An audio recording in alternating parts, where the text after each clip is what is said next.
Tabletop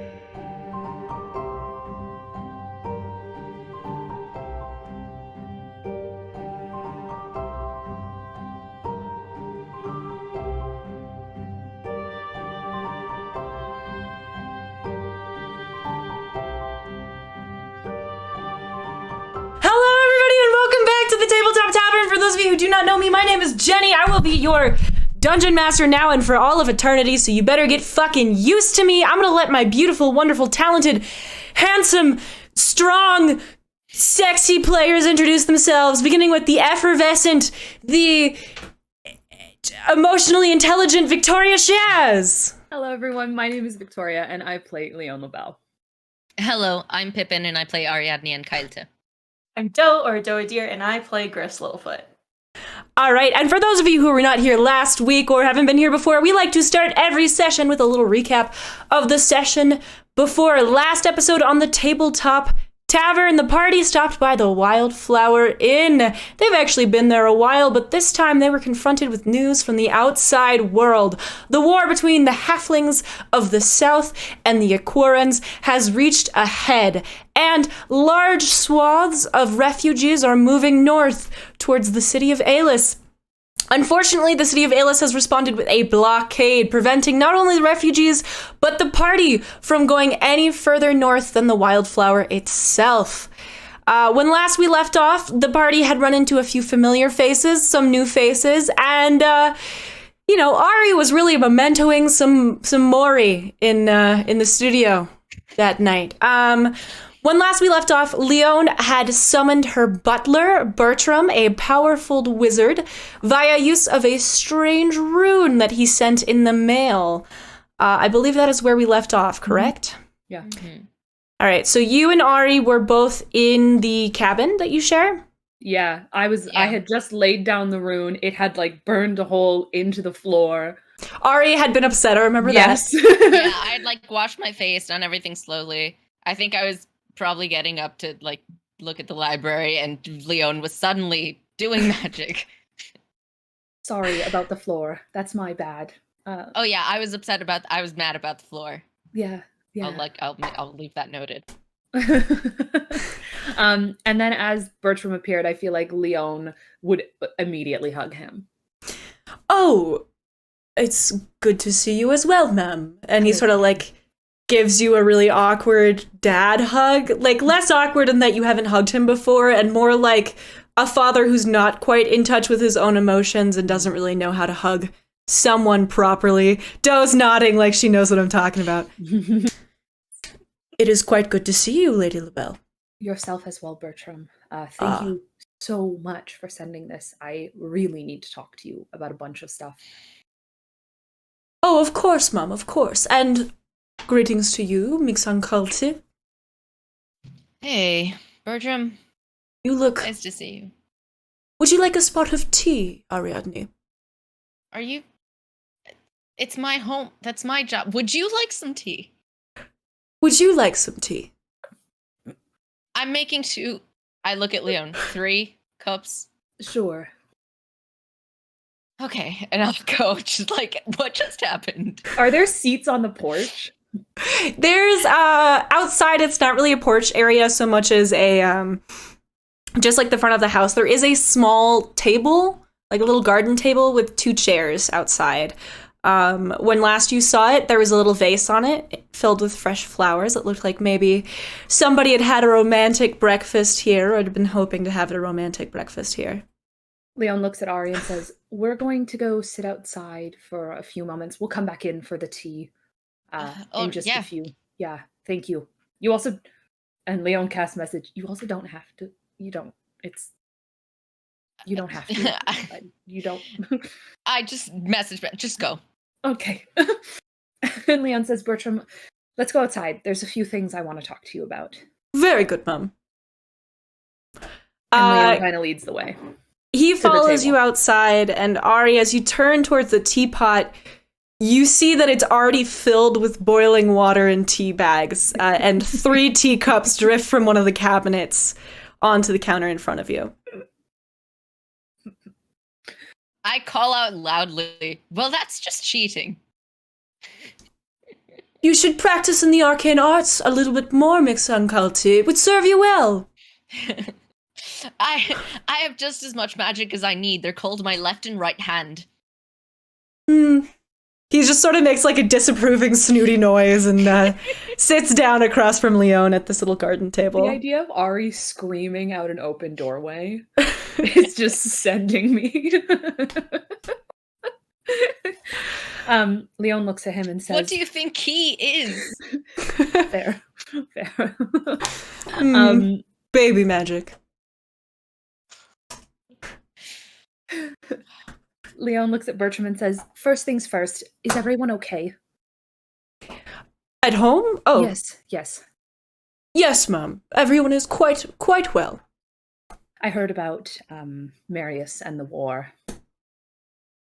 Yes, Mum, but it's not to say it was unexpected. Such things happen, and he retired quite young, and from what I understand, what led to his retirement is no longer an issue. Well, we'll just have to end the war before he leaves, and then he can go back without any danger, is kind of what I'm thinking, right? Very good, Mum.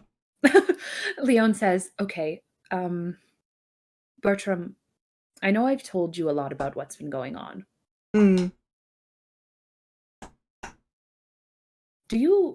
What do you know of the magic that the Aquarans have? The magic that the Aquarans have, Mum? I was speaking to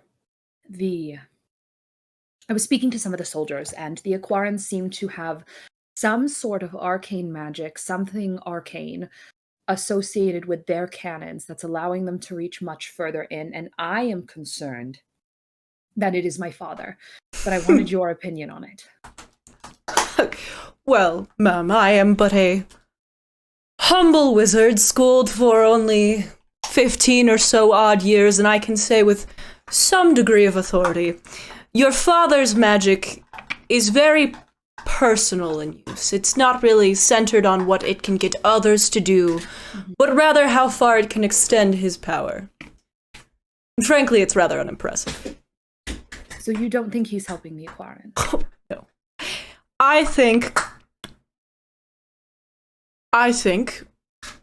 in what little capacity I may have to judge such things, your father is far too preoccupied with whatever this thing is with the gods. I think there are more than one powerful wizard out there in the world, Leon, and I would remind you that your father is far from a wizard. I was hoping it was as easy as it was my father, so that when we destroy him, then that would be over as well, and I wouldn't have to worry about Marius. But I suppose nothing's ever easy. Yes, Leon, it tends to be that one person can't change anyone else's fate all that greatly. Speaking of which, I need to... And Leon kind of looks back to the door, which is still open, right? I don't know. I'm not in charge of the door. Ariadne opened it to yell at you, but I think they returned to the house. Mm-hmm. Did you shut it? Likely, yeah. Okay. It is, like, it's a buggy... it's springtime, so there are bugs and stuff that you would have to worry about. Yeah. So Leon looks at also, Bertram. just, I respect boundaries. Yeah, that's fair. This is true. Leon lowers her voice and says, I need your help when we're back in Alis. With what, Mom? You don't need to do anything. I just need you to have my back. Ari and Gris, I love them, but they've made threats to tie me up, chain me up, to stop me from doing things that haven't even happened yet. And so I don't think they're going to do it, but I just need someone else to know so that it's not just me. Well, Mum, I swore an oath to your household, and I will do whatever within my capacity I deem appropriate to maintain that oath. Thank you. I don't think they're gonna do anything. I just don't want to worry my. If I tell Mama, you know what she'll do. I would not tell your mother anything of great consequence to the fate of your friends or yourself. I'm honestly Leon, and I speak candidly now as we are with it. Outside of the walls of her home, I am surprised that you even told her of your engagement. Bertram, don't you think it would have been worse if I didn't? I don't know, Mum. I think she could have adjusted to it. At what cost? Oh, perhaps what little sanity she has left, but I do believe that left her sensibilities when she chose to... Never mind. Leon... I'm so sorry you're having to deal with that. I truly am. I'm a grown man. I make my own decisions, Leon. I know. It's just... Yes? What else would you like to communicate me about your opinions about my physical relationship with your mother? No, actually, I have no opinions on that. Fun fact, Bertram. None whatsoever. I am a bit worried about this blockade as well. Have you heard anything from anyone in Alis saying how long it's going to be? The guards are saying a week. If I don't get to the wedding, then you really have to worry about my mother. Well, Leon, I would encourage patience, but you are your mother's daughter, and so I will say this. My magic is incapable of teleporting more than simply myself with magical wards that they've instated on the blockade. I can, however, suggest to you that there is more than one way of getting to a location, and I would dissuade you from looking to roads. Perhaps there are those who you keep company with who may be able to help you find your way some way else. So we're saying, perhaps... I need to put the dog outside. Contemplate your next movements, Leon. Tolly! Man, like the casual jump up into the freaking thing and like, I'm just checking things out. Outside. Knocks everything over. So maybe the tea's ready at this point and Ari comes out? Yeah, sure. Leon and Ari can talk.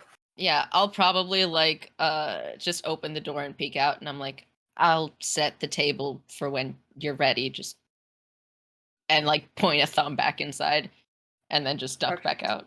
Absolutely. Thank you so much, Ari. I will also grab a rag and try to start scrubbing the charred marks off of my floor. Do we think that'll work is the question. Do not come back in. But I don't know if that will work. Do not bite me. I don't know. So I mean, like, Leon is probably sitting here thinking, okay, no roads. Not ideal. No. Not an ideal situation for that girl. No. Settle. Just saw a gun appear. Oh, Jesus, Tolly. Anyways, so I feel like Leon is probably sitting there like, okay, maybe not roads. How am I going to convince Ari and Gris Settle. to actually, like, I don't know. Stay. Trust me. And leave the blockade before it's done. And at that minute, Twig, the baby vulture, flutters in and shits everywhere. Bertram takes a brief interlude to clean. my floor. I was already cleaning. I was trying to clean those char marks. I think I'm gonna have to just pick her up and put her downstairs, guys. I'm so sorry. James is not here, so I am single mothering, and she's crazy right now. All good. No worries. Do we want to toss on a BRB? Yeah, I can throw up the BRB screen. Yeah. I think that'll be good. It'll make it easier to cut, too. Yeah. We'll be right back, friends. Fucking stop. Stop biting me.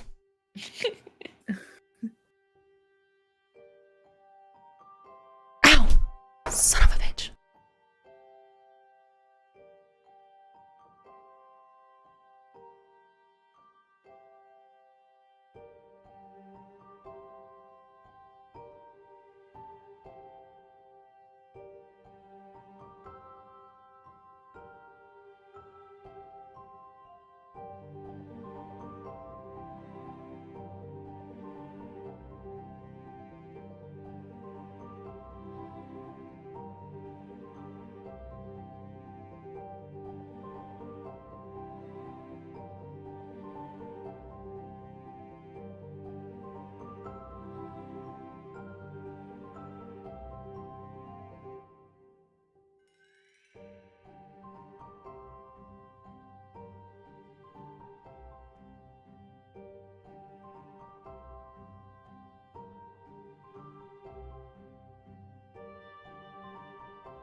right, welcome back. Sorry about that.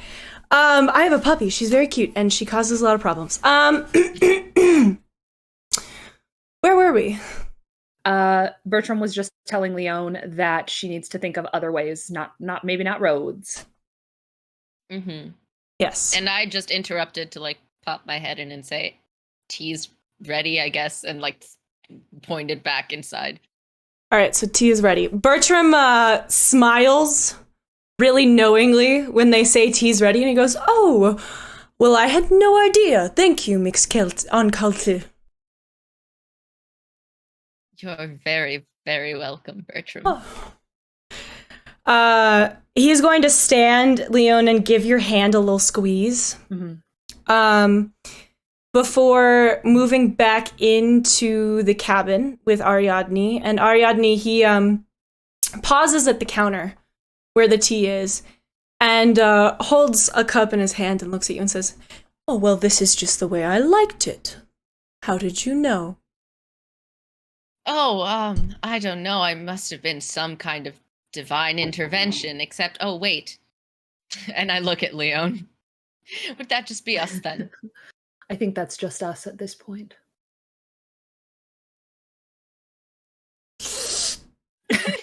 Yeah. It appears I am not in on the joke. That's all right. Oh, I see you could get some sweeping done here. Allow me. And he, like, sort of picks up a broom and feigns sweeping the same place while looking between the two of you. Bertram, do you know how to turn it off? The working. Yes, Leon, I know how to turn it off. Okay. However, I also raised a child and know when to recognize when someone is upset and perhaps needs a little levity or friendly competition in their day. Then Leon kind of looks at Ari. Yeah. Like, you raised a child? Leon. I didn't really have a dad. The textbook at that point. Well, I was a very easy child. Was I an easy child? You set half the library on fire, Mom. Okay, so maybe I wasn't an easy child, but I certainly was a fun and lively one. You were certainly a child, Mom. Oh. Isn't it better now that I'm not burning libraries down? Positives. Growth. I suppose, Mom.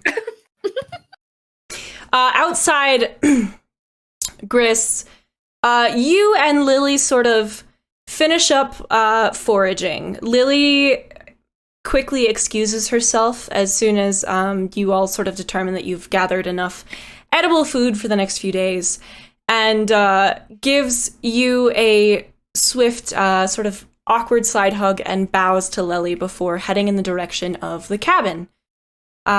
You and Lili sort of sit there in silence as she picks through a lot of mushrooms and various other forageables that you've found, and begins to sort them into what appear to be sort of single-person-sized rations. Before you can really say much, you hear someone call your name from behind you. Griselda! While cleaning, like, mushrooms, kind of like, oh? Gris? Griselda! Reese is standing behind you, like, holding a book under one arm and grinning. Don't call me Griselda. Everybody knows me as Gris here, Reese. Oh, I'm so sorry. Chickadee! Okay, Griselda's fine.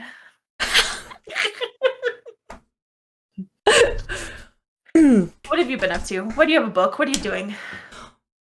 Well, it started with me, talking to that young woman with the... Fiona? Yes, many babies, and then we had a couple conversations. I learned a little bit about what she's dealing with, and this is a book on medicinal treatments for pregnancy complications. It is, however, in Dwarvish, so it's taking a little while to decipher. Have any complications. I checked. She could have them in the future, Chickadee. Well, we will watch her. That's why I put you with her, so she's not alone. And now she's asleep, so what could possibly go wrong? Oh, well, lot of things can go wrong when you're sleeping. Trust me. Well, and I'll learn that from this book. Yes, but I'm assuming that she didn't.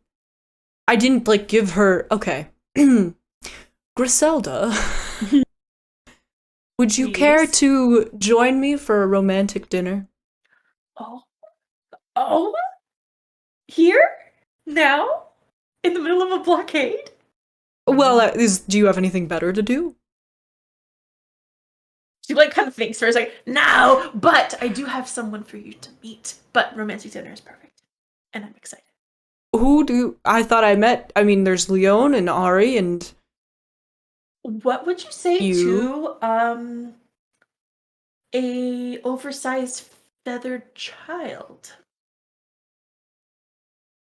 I have some questions. Is it a regular child that somehow obtained feathers, or are you referring to an animal with feathers? The latter, definitely. Of course, I mean, I could have stolen a child. I thought maybe you found one, and just no. I did. I wouldn't put it past you, but not a real child. I mean, it's a child. It's just not a human or halfling child. And yes, yeah. I'd love to meet a bird that you are raising as our child. Okay, perfect. Can Gris whistle? I don't know how far they are from the house. You're about 150 feet. I'll let you whistle. Okay, so she's gonna whistle and call out to Twig and see if he'll come. Ari and Leon, as you talk to Bertram, there is a loud squawking from the corner of the room, and Twig spreads his wings and flops awkwardly to the door, and then just continues to bump his body up against it until one of you opens it. I guess Leon goes to open the door, grateful that the bird is leaving. As you open the door, he does manage to lean down and grab a little chunk of your hair off the top of your head as he flies away. Is he taller than me now? No, he's flying. He can fly. He's flying that high? Yeah. He's got 9-foot doors. Slap the bird as it's leaving. It makes a very angry noise. I hate the bird. Gris, as you and Reese stand there, the bird being Twig, flies down and lands on your shoulder. He's very heavy, and your little halfling body kind of tilts to one side to compensate for the weight. Just kind of buckles and then holds onto her staff a little tighter. She kind of tilts her head and gives him a little scritch before turning to Reese and going, "Our bird child, this is Twig." He's beautiful. Is it? Okay, first of all, thank you. The rest of the group kind of seems to think he's a little ugly, for lack of better terms. No offense, Gris, you hang out with a lot of indoor people. Well, I mean, I know not an indoor person. I know Ariadne is a wood elf, but surely they're not that mean to this bird, right? No, Ariadne is good to Twig. Leon, on the other hand, I think hates Twig's guts.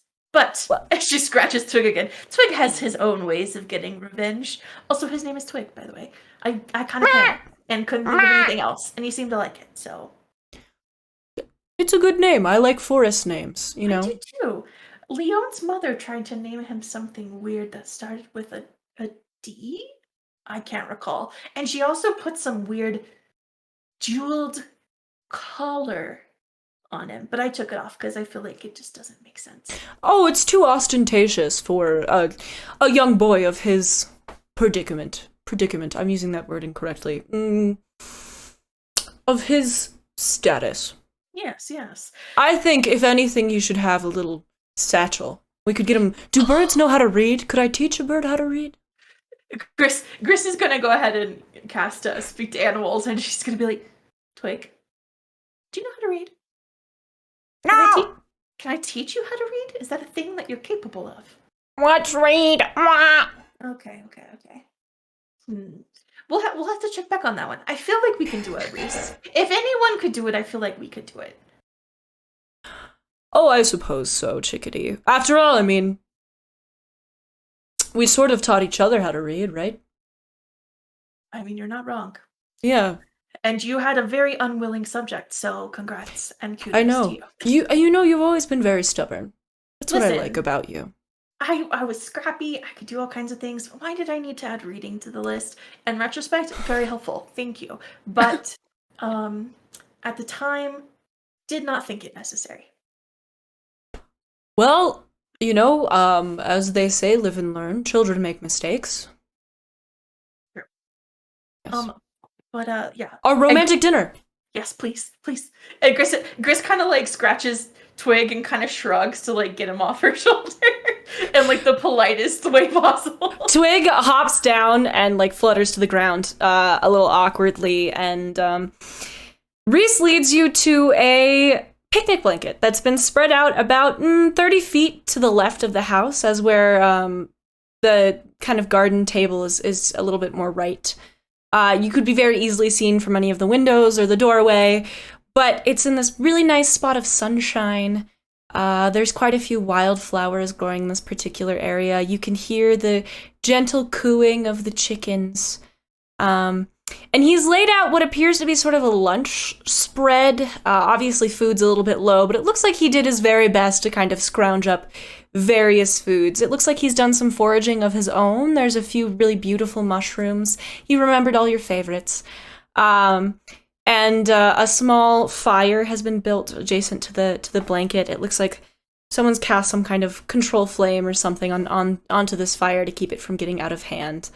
He sort of smooths down a spot on the blanket and pats it so you can sit next to him. Gris kind of takes off her satchel and just drops it unceremoniously on the ground, away from the blanket, before sitting down and kind of like wrapping her arms around Reese's and kind of leaning into him for a moment. And she just lets out like a really big exhale, like a nice kind of like heavy sigh. And she's like, oh, Reese, I needed this. And this is perfect and beautiful and so thoughtful. Thank you. Of course, Chickadee. I guess that sort of brings me to the question I was going to ask. Well, as you know, after all the time I spent in the dream realm, it's hard to separate the two planes from each other, and I noticed your friends. It looks like maybe their dream forms have changed significantly. Yeah. The last time we went in, all of ours had. I mean, Leon is turning more and more into a dragon every time we go back. And actually, she's kind of turning into a dragon in the real world as well. She's been glamoring it, for the record. She does have scales and the eyes are the same, and just FYI. Well, I mean, does she understand that glamour is, if you look at it too long, it becomes a little obvious? She knows, and she has shown us at least, but I'm hoping that as much as there are other people around, nobody else pays too much attention. But she's trying not to stare at for too long. She does have that effect. She is beautiful, yes. I mean, not nearly as lovely as you are, of course. I was about to say, we were about to fight, like to tussle. Oh, like, I know. I could feel it. And, I didn't really feel like, how sometimes you turn into a bear and then I have to turn into a bear. I know. We've been together for a long time, Gris. I know your moves. Wow, I'm that obvious, huh? Maybe I'll change into a vulture next time. And Twig and I'll fly off into the sunset and forget about you. I'm kidding, Reese, I'm kidding. He makes like a little like what face and then laughs along with you. All right, so has anyone explained to you why your dream forms have changed? No, but we've all been having dreams as well that I think are closely tied to those forms. Yes, Ariadne talked to me earlier about. So you heard about their form? And yes. Did they tell you about the dream too? Yes, I put it together. Well, do you want to know mine? I mean, I can see yours. I know, but do you want to know the dream part? Sure. It's you and I, and we're in Dreamer's Grove. and are digging a hole, a rather large hole, out back by the cottage on the edge of the woods. And you say something about burying a child, even though it was one that we never really had. And I'm worried that it directly correlates to Ariadne's. And by the look on your face.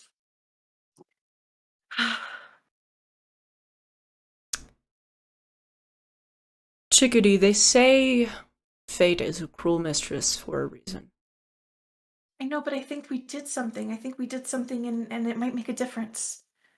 We made a deal with a demon. And I know, I knew you, I know, I feel the same way, I know. But listen, Leon had consumed 12 gods, Reese. 12. And this demon offered to separate it amongst the three of us. And so now we each have 4 gods. Well, Griselda, I appreciate you trying to sacrifice for your friend, but I'm not sure that can really change anything. So fate can't be changed. Not at all. No matter how. What if we locked them both up in separate rooms across Kralin from each other, and like surely that would stop fate from happening, right? You know what I've always loved about you, Griselda? You're so stubborn.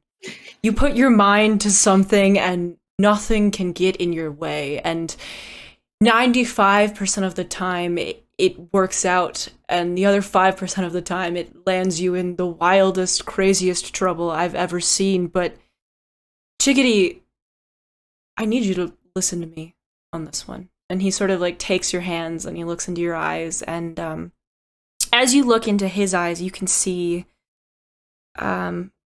just fractured remnants of the dream realm swirling in his irises.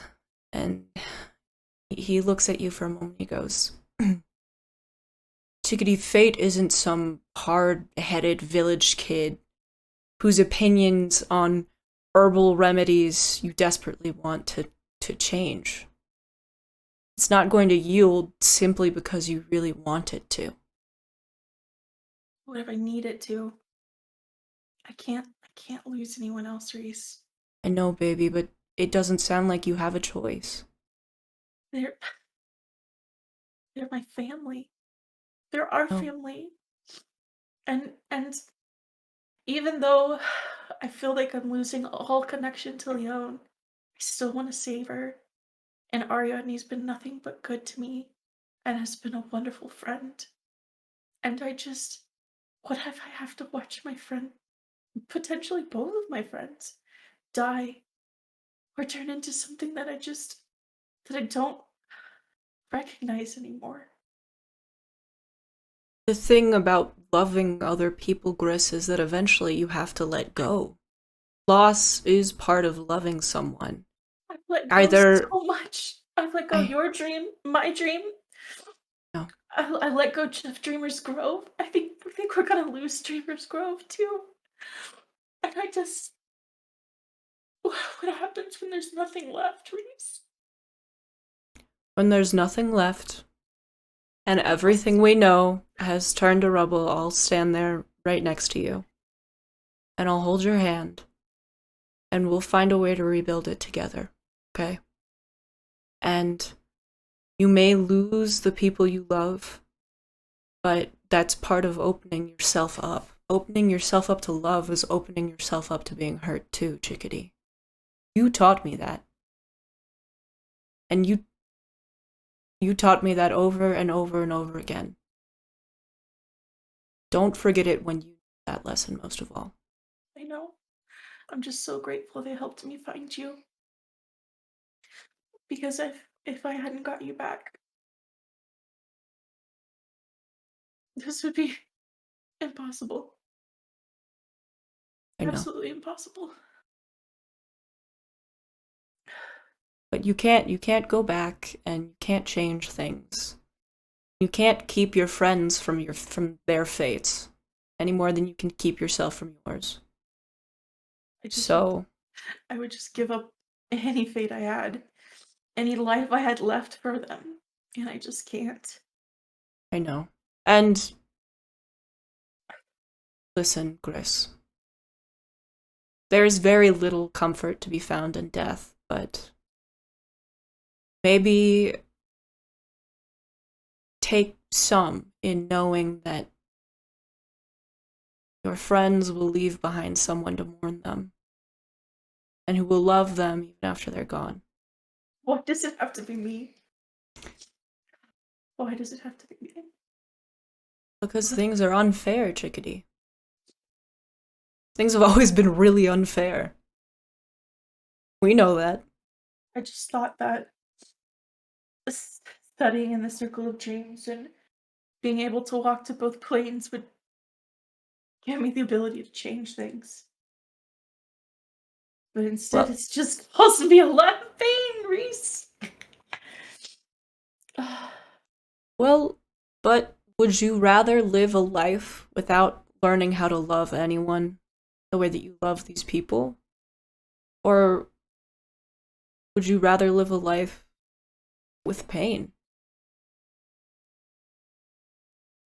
I think the people who don't hurt when they lose people are the people who never mattered to anyone and never had anyone matter to them.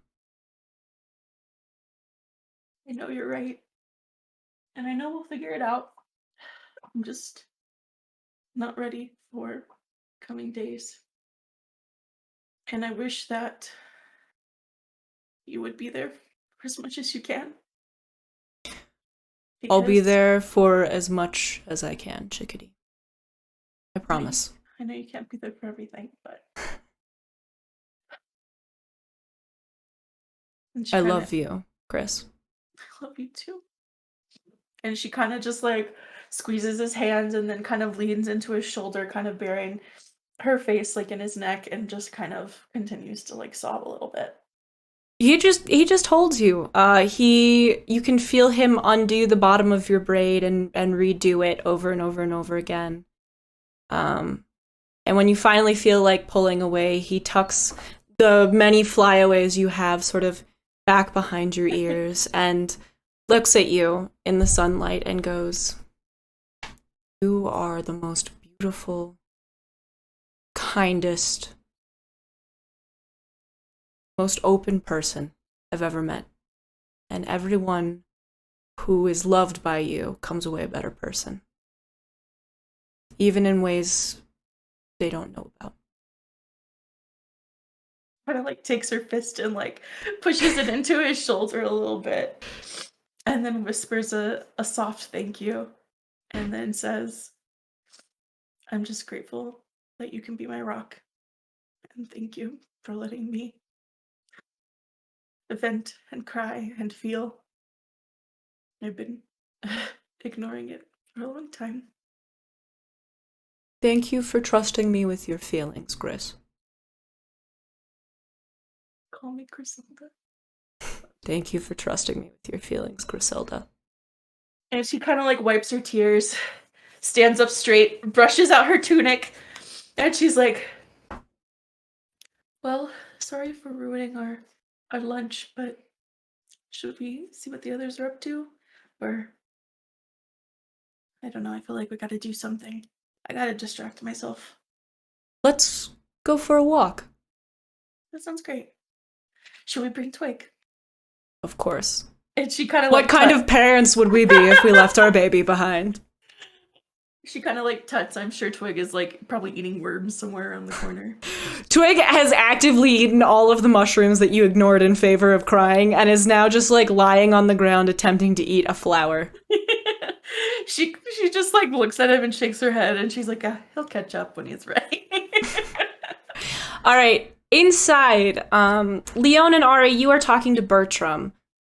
But as he sort of acknowledges the elephant in the room. How in the hell? What the hell? This is literally the world's smartest dog. As he sort of acknowledges the awkwardness in the room and you both pause to look at each other, the door opens quietly behind you. No. Okay. The door opens quietly behind you, and Lily sort of sticks her head in through the doorway. Am I interrupting? Am I interrupting? Absolutely not. Never. Come in. This is Bertram. I know. Yes, he's delivered mail here for you in the past. Yes. It's nice to see you again. And it's nice to see you as well, Mom. Actually, I was wondering, Ari, if you'd want to go for a walk with me? Yes, I would love nothing better. And I push myself away from the table and I dust myself off. I'm like, thank you for the tea, Bertram. Oh, of course, Miss Untitled. Your last name is very difficult for me. I apologize. I don't have a lot of experience in the... Ari is fine. It is 3 letters. It is 2 syllables. I think we can manage. Of course. And I just give him a nod and I take Lily's hand, probably a little too tight, and let her lead the way. All right, she takes you out the door. Tolly is stuck on the stairwell because she jumped over the baby jail that I created but can't get back over it. I'm going to go let her back downstairs because I feel like a terrible parent. I don't know if you guys can hear her. Master strategist is what she is. Tolly! The century's greatest tactician, I'm telling you. Listen, Tolly did that, for everyone who's watching, before the show, we have 30 minutes to 45 minutes. Half-hour call, we check things, we prep, we exactly. remember what happened. It's like a real show. We're almost like we're professionals. It's almost like I run we try. shows for It's a living. almost like we put effort in. It's almost like a stage manager or something. It's almost like that's what Pip does. And so that exact thing happened earlier. And Jenny was like... Several times. How did this happen? The dog, escape artist. Mission Impossible, the dog did it.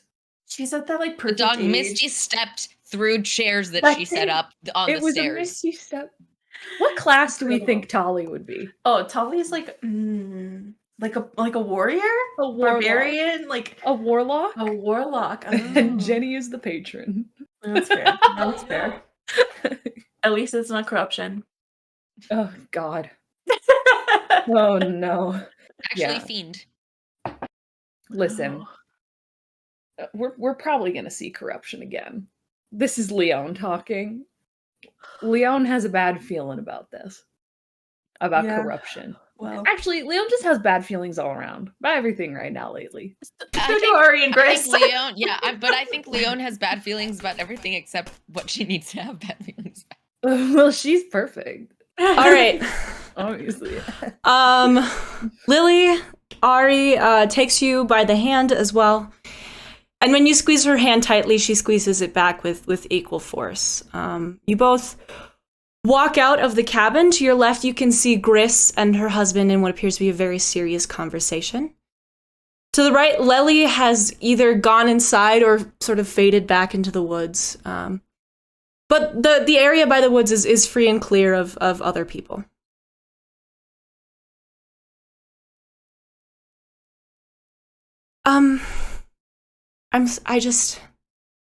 I wanted to apologize. I feel like I put you in an uncomfortable position of having to choose between me and Leon, and I know that she's your friend, and I don't want you to feel like I don't trust the people that you care about. And I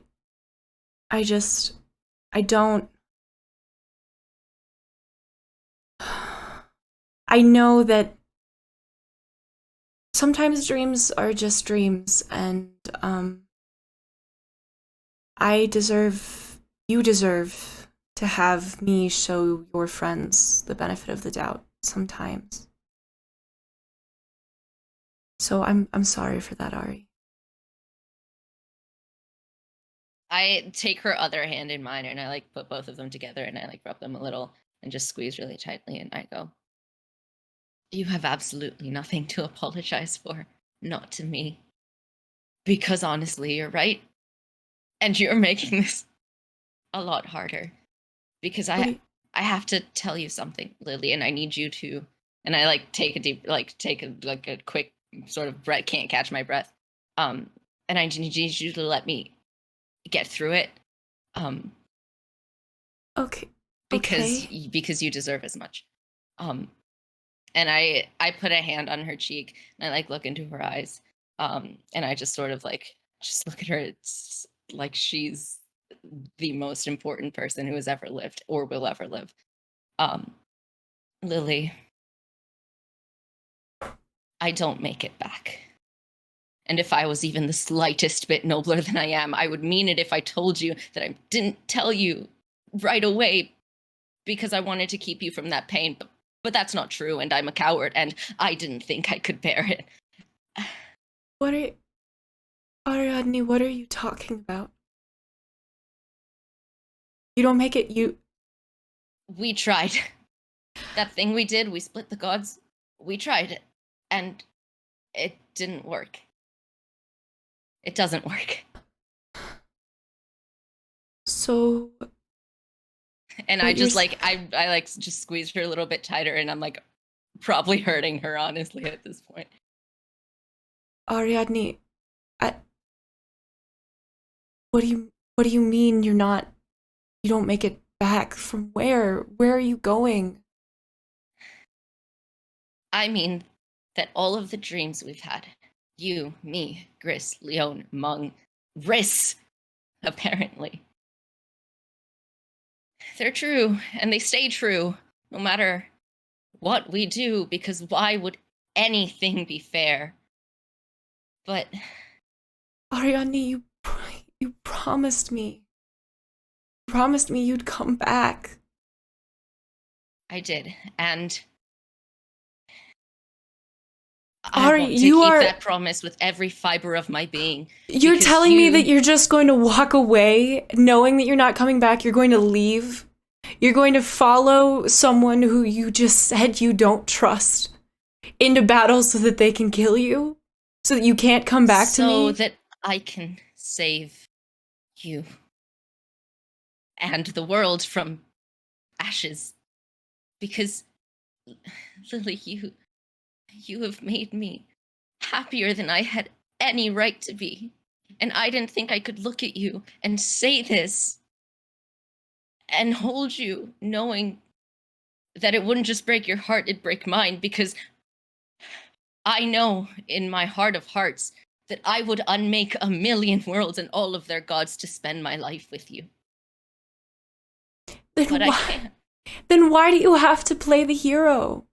Why can't you just stay here? Why can't we just build a 15-foot wall around the inn and be happy forever? Why do you have to leave? Can't someone else do this? Why does it have to be you? Ariadne, everyone I've ever loved or cared about has left and never come back to me. And all I ever am to anyone is the girl waiting for them to come home. And you promised me you weren't going to make me that girl.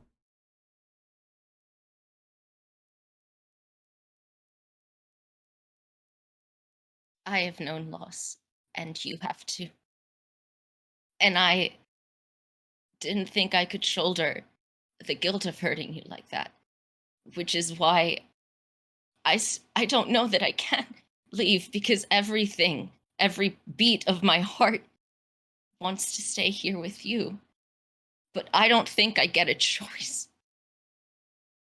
Not if I don't want to see you and all that we have burn.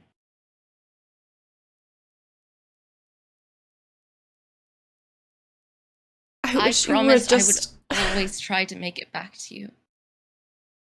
And I will never stop trying. And if you ask me to stay, I can't say that I'll say no.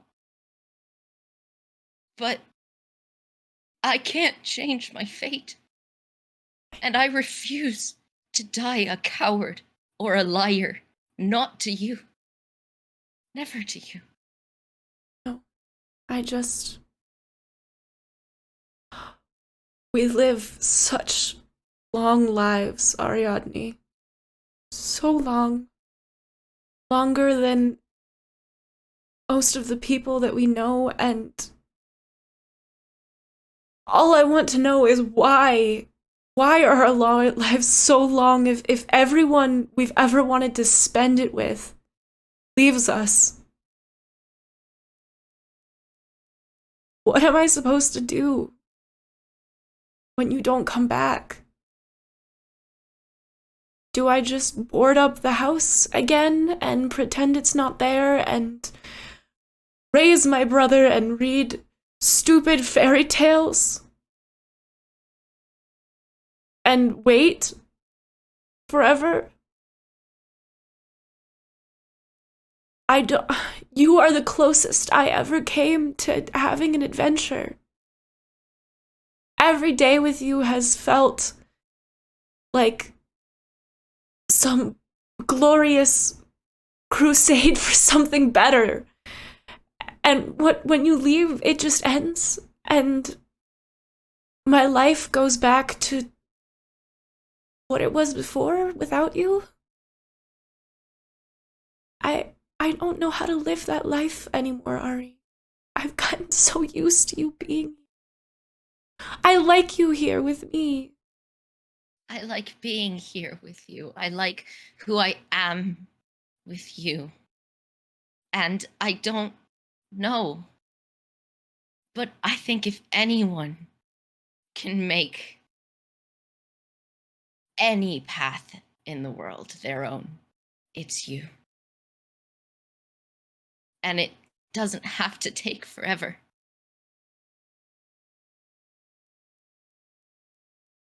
Yeah. Yeah. But I guess ever since I met you, I've been imagining that path, and it's beautiful and it's my own, but every time I've imagined it, you've been the one walking beside me. Lily, until I found a home here with you, my path was a dead end. You say we live long lives, but I'm not certain I would have either way. Not without you. But because of you, I get to have something to fight for. I wish you were less noble. You said earlier so that fucking I. And I just like grin at her, and I'm like, I said this exact thing, Therese. I'm like, why the fuck do cowards get the happy endings in this world? You're not a coward, Ariadne. I would be, to stay with you. I know. And I wish you were, but I wouldn't love you as much if you weren't, if you were a coward.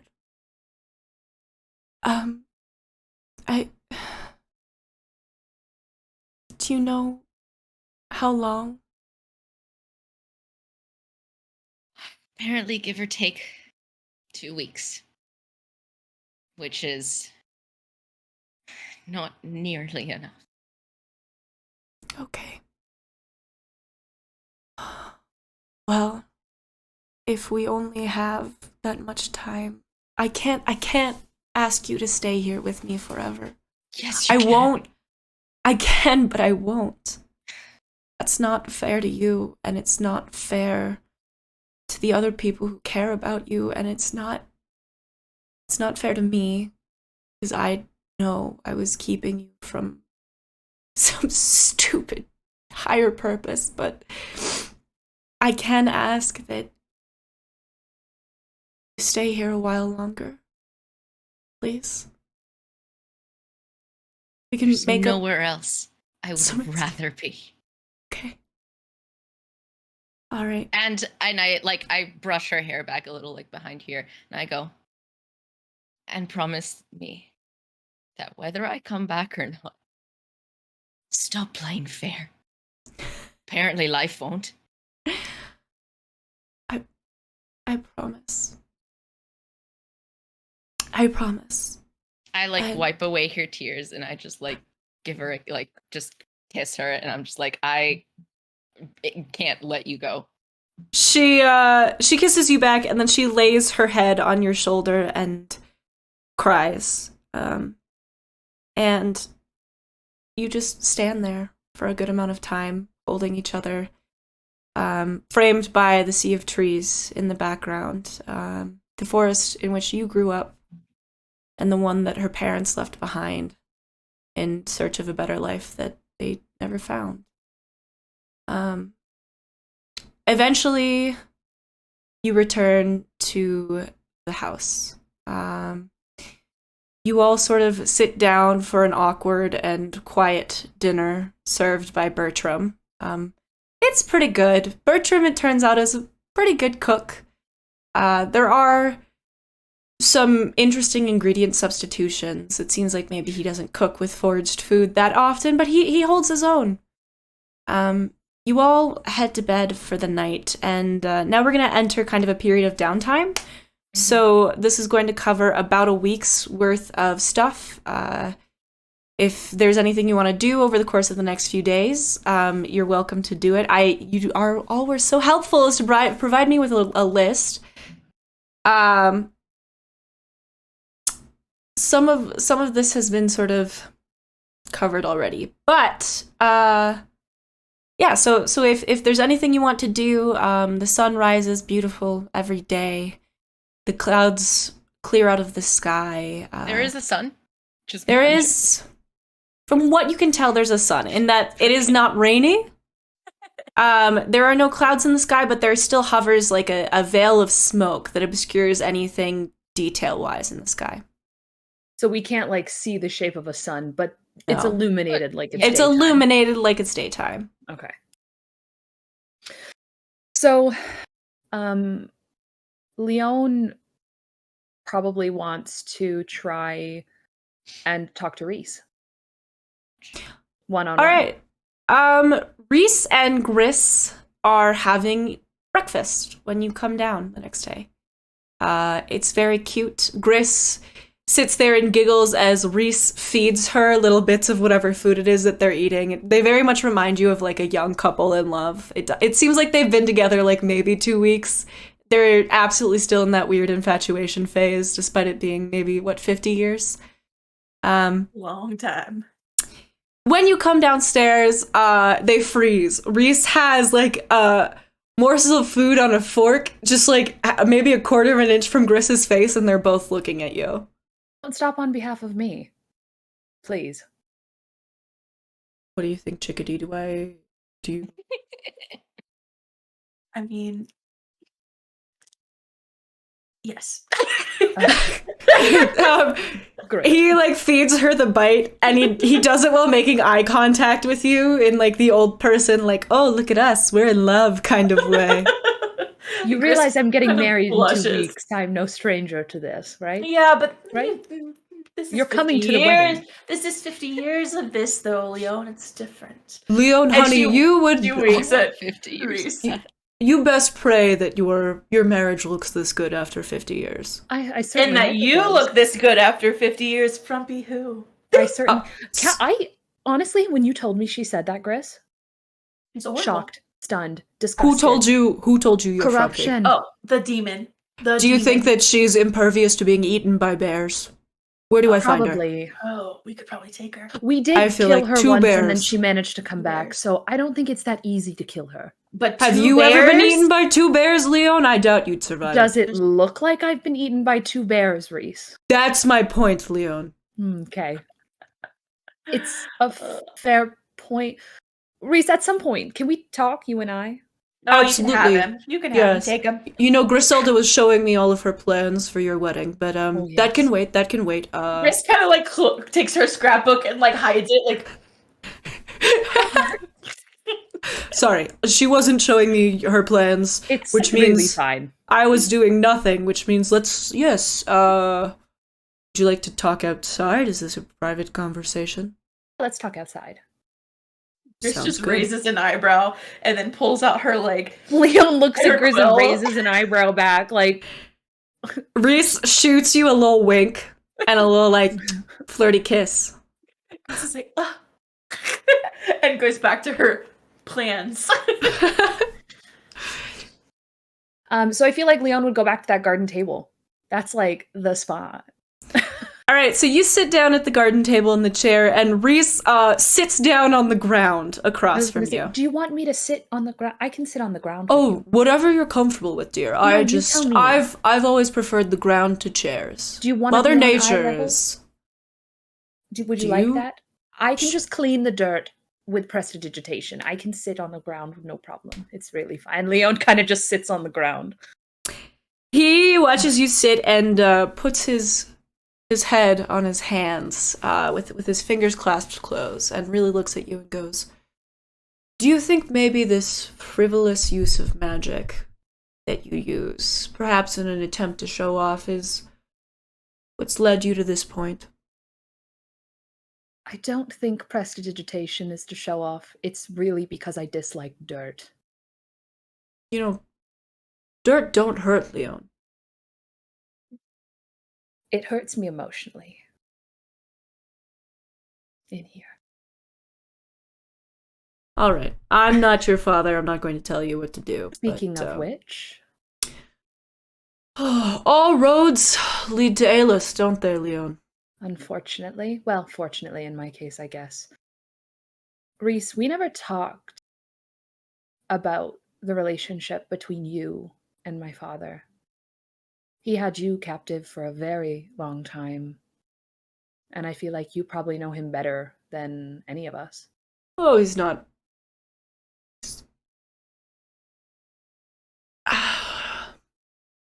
Here's the thing, Leon. My time in the dream world was, not exactly a social calling. Yeah. We didn't talk much. There was a lot of, let me go, no, I don't want to let you go, let me go, no, I don't want to let you go. All right. I have a wife. Wives are for losers. That sort of thing, back and forth for a while. I'd be a little bit more concerned about what he's told you than what he's told me. He hasn't told me anything about you. I didn't say about me. He really hasn't told me anything. Leon, I keep trying to contact him, and because I can. How much has Gris told you? You're trying to contact your father. Of course I'm trying to contact my father. Don't I need do to that. know what's going on. No, Leon. Who taught you magic? I mean, I understand that you have an innate ability to do magic. Who taught you magic? Mostly Bertram. In there? Yes. All right, so Leon, when you open your mind to communicate with someone, it becomes a two-way transmission that can be ended only on both ends. Meaning that if you ended the transmission, it's not 100% certain that your father did too. Which means that every time you've attempted to get in contact with him, even if he hasn't responded, he's been able to keep track of everything you've done. I know. We've run into him multiple times, yes. You know, and you've kept doing it. But I need to know. He is the only person who knows what's going on. I don't know. I think part of me hopes that there's a part of him that will... And has he told you anything about what's going on? No, he says the time is coming. Well, there you have it, Leon. Why do you keep trying? I'm not a patient woman. I like to go into things prepared, Reese. Well, you can want to be prepared in one hand and shit in the other one and see which one fills up faster. Liam chuckles and is like, I get that. But why wouldn't I use everything in my arsenal to try and prepare? Well, Leon, because you're not... He's not in your arsenal. It sounds like maybe you're in his. I think that's what he wants. Leon, honestly, during my time in the dream realm, I spent so much time there, it's merged with my reality, and looking at you, Leon, I can tell you, you're not in your own arsenal, that's for sure. So you can see the... Yes. And Leon motions to the wings. Are they still tattered, or did they kind of fix themselves? Oh no, they're tattered. Good, okay. But a bit concerned about that part. Actually, a bit concerned about the wings overall. The wings are, honestly, Leon, the least concerning part of any of this. I try to kind of push the rest of it away. And she holds up her hand, which I presume is still covered in blood. Yes. He looks at you for a moment and goes,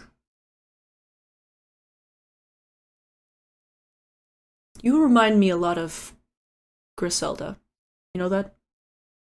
Really? When she was young, she was so stubborn and just spitfire, and... She still is. I love that about her. Yes, but... It also drives me nuts. As you get older, Leon, and as the world puts you through things, you become one of two people. If you are stubborn and fiery, you either become the person who uses that stubbornness and that fieriness for the betterment of others, or you become the person who uses it for the betterment of themselves. And you can tell yourself that you are one, and you can tell everyone else in the world that you are one. But the outcome doesn't lie, and I'm looking at the outcome right now. And Leon, I'm sure you've figured out whose blood it is on your hands, correct? I don't want that to be the case. There's no reason for me to do that right now.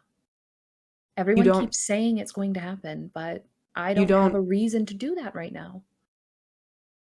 Leon, if Ariadne's fate is to die a hero's death, and your fate is to have a hero's blood on your hands, who does that make you in this story?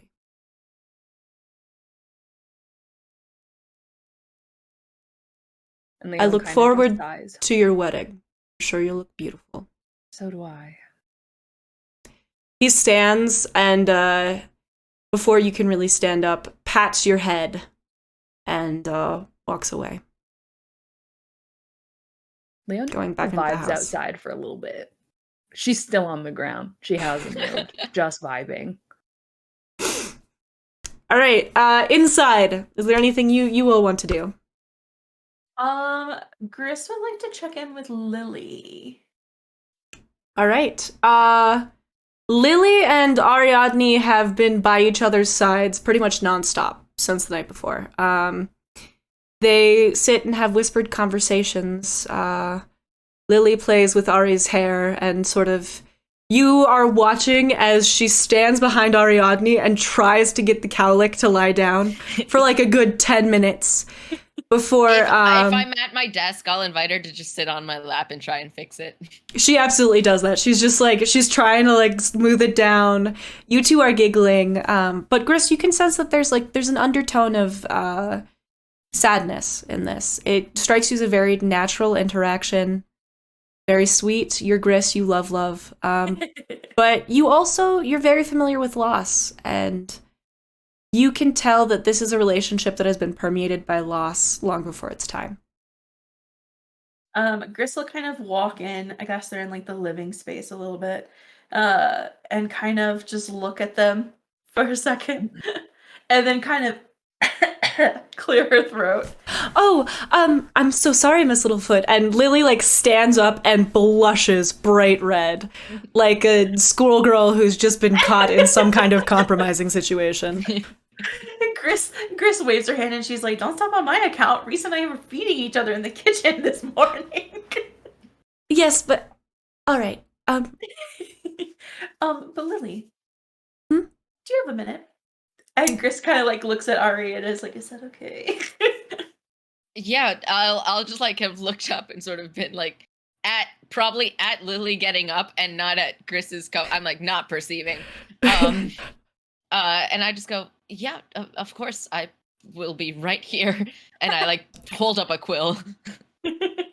She's like, do you want help be prepping for this evening's dinner?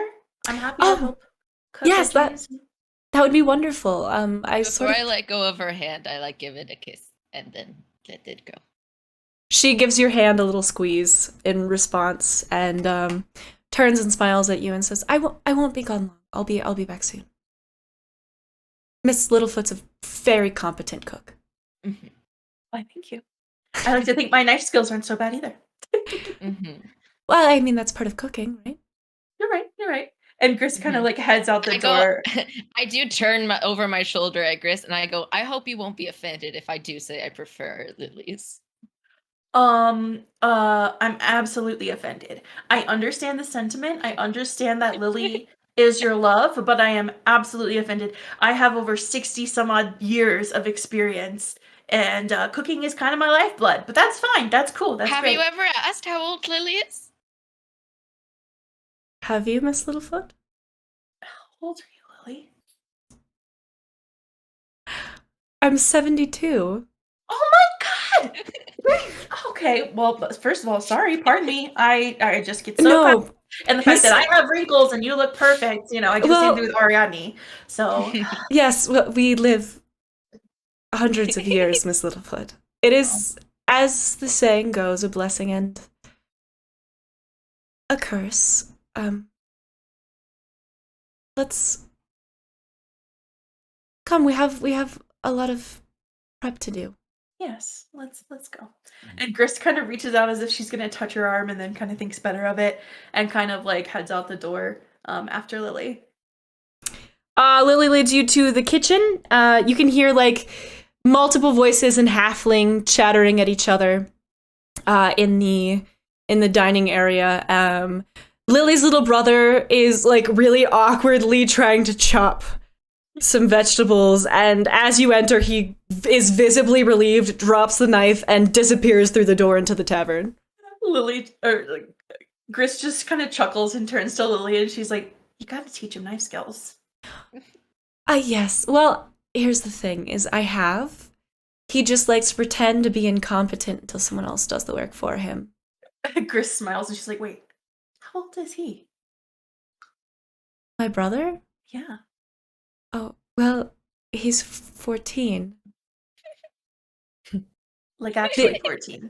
Yes. I don't know how much you know about elves. We not a lot, age no. much like human children for about the first 17 or 18 years, and then it rapidly slows for the next so you reach like 480, give or take. That's yes. You guys look incredible. Yeah, yes. It kind of walks. Okay. The Fae ancestry. I thought the Fae and I had a pretty good relationship, but guess not. And Gris like aggressively starts chopping some like carrots really quickly, and then she kind of slows down for a second, and like turns to Lily, and she's like, "I noticed a shift between you and Ari." Yes. We had a difficult conversation. I'm hoping it was a conversation about outcomes and the future, and I'm also hoping it wasn't that conversation, but based on the heaviness in your voice, I'm assuming it was. Yes. It's never easy to say goodbye, is it, Gris? No, I've been crying every night.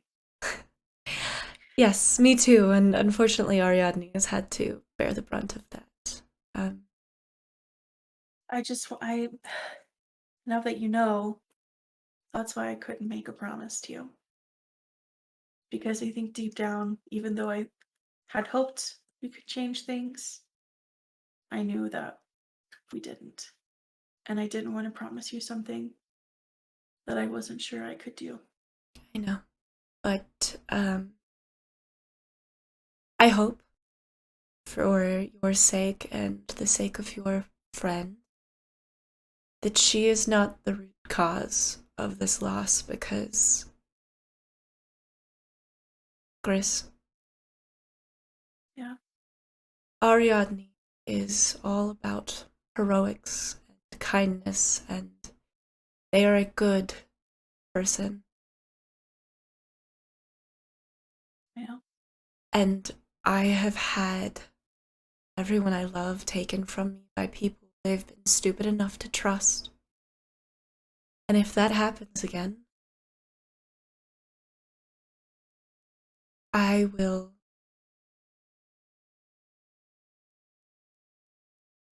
The world is. Kraylin is not big enough for Leon to hide from me.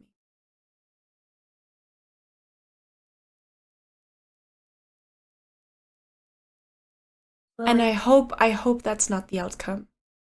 And I hope she gets married, and she has a wonderful future, and she's able to be happy. But if she takes that possibility from me,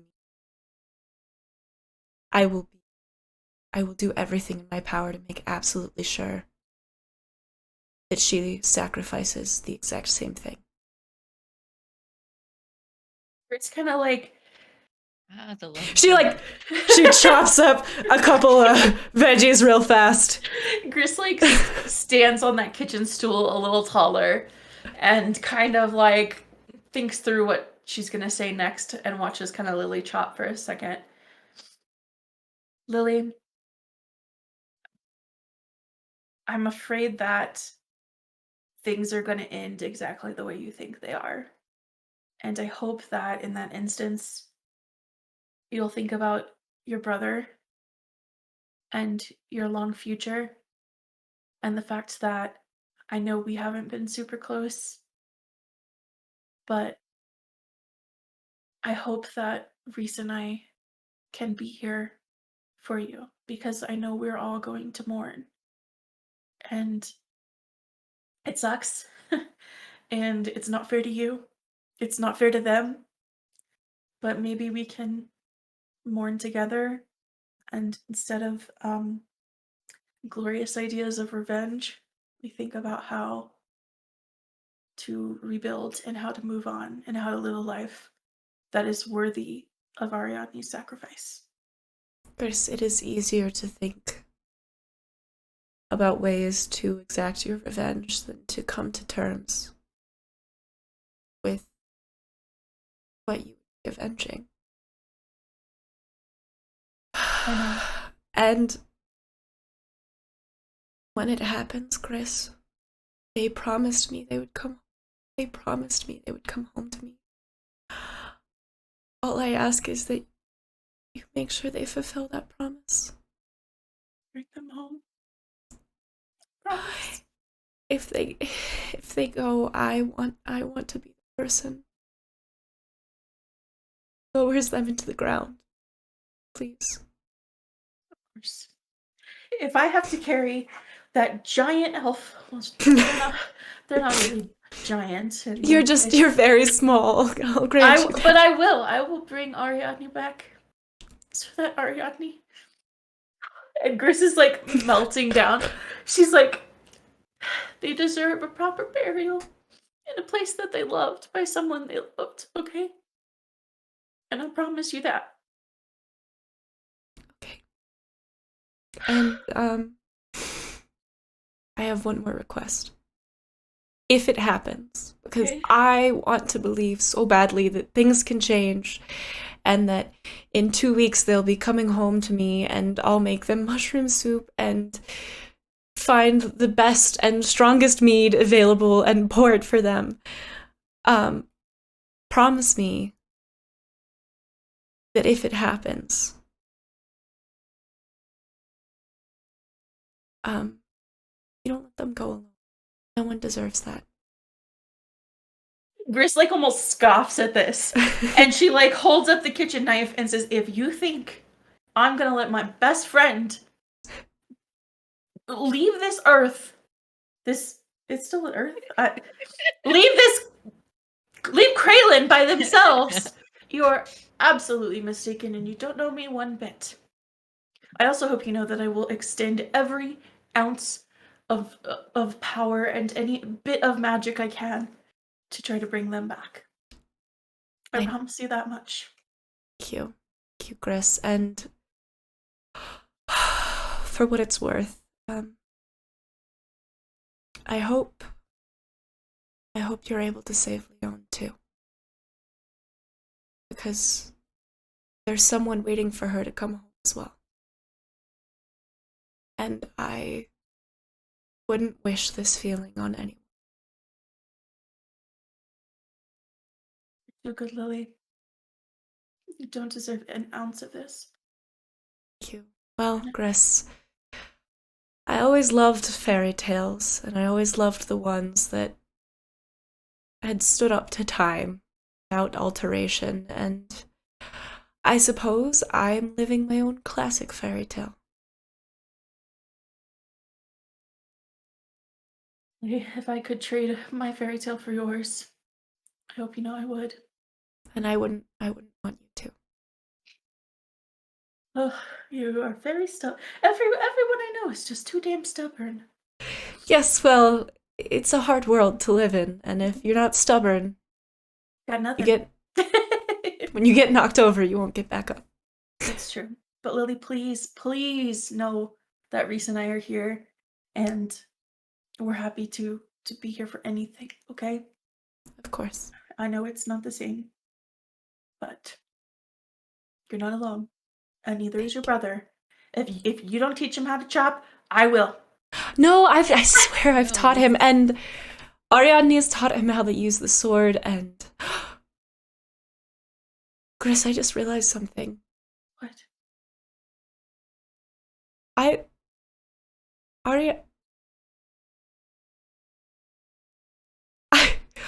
Ariadne doesn't... Holy Gris, I have to go! And she, pushes past you and runs back to the cabin. Leon, you've now walked into the living room. Ariadne is seated at the desk, holding a quill over a piece of parchment, but not writing anything. It's hard to tell if they're deep in thought or not. And as you go to say something to them to kind of break them out of this weird reverie, the door slams open. I jump and drop the quill or something. Ariadne. Yes, what is it? And I zoom, all of my movement speed is used to now be in front of her. You're are you okay? What's wrong? What happened? Are you hurt? I realized it's something I never told you. Yes, what?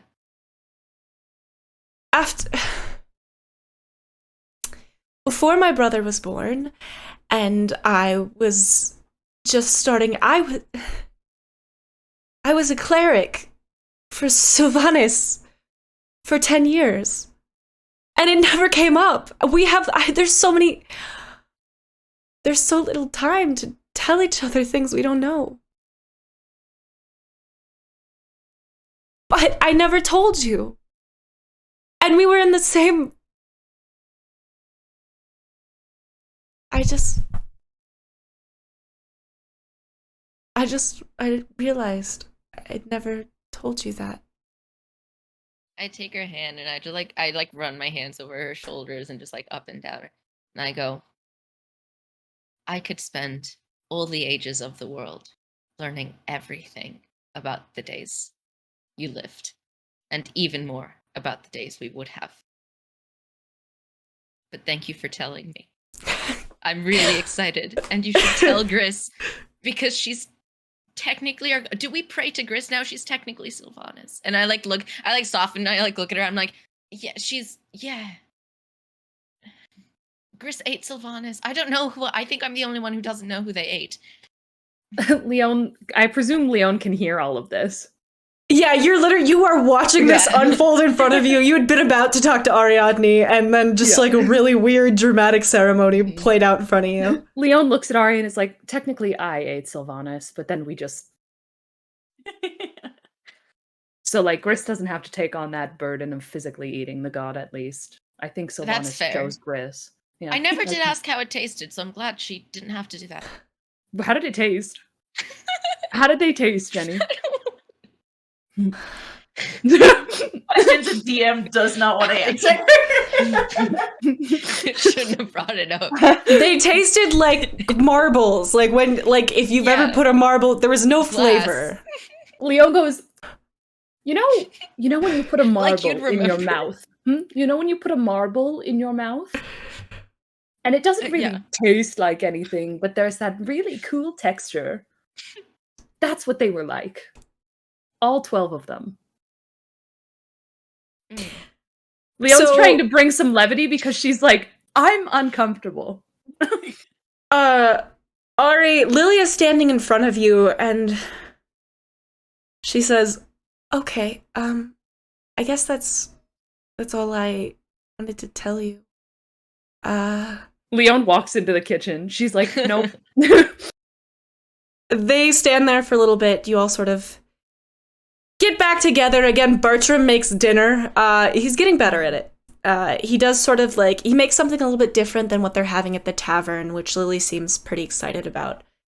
You all spend the next couple days together. Ari and Lili spend a lot of time together, Gris and Reese. Leon, you sort of flip between all of them, talking to your friends.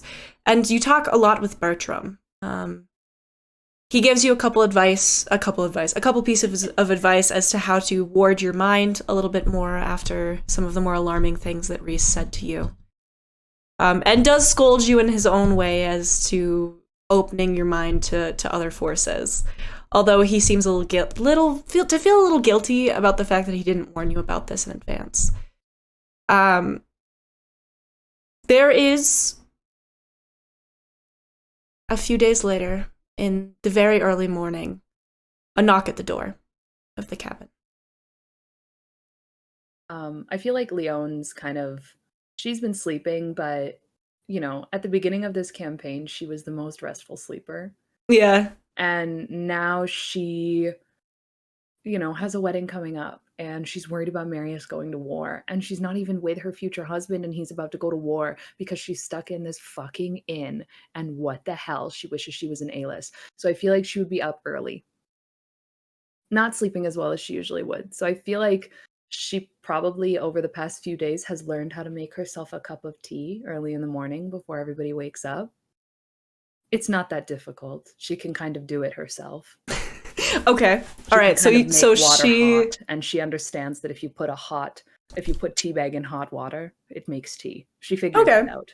I'll give you that one. I think your int skills much of a stretch. Yeah, your int modifier is good especially enough for that. Because remember when we were on the boat and Leon Leon and Gris kind of made her roll survival. Oh fuck me. Survival.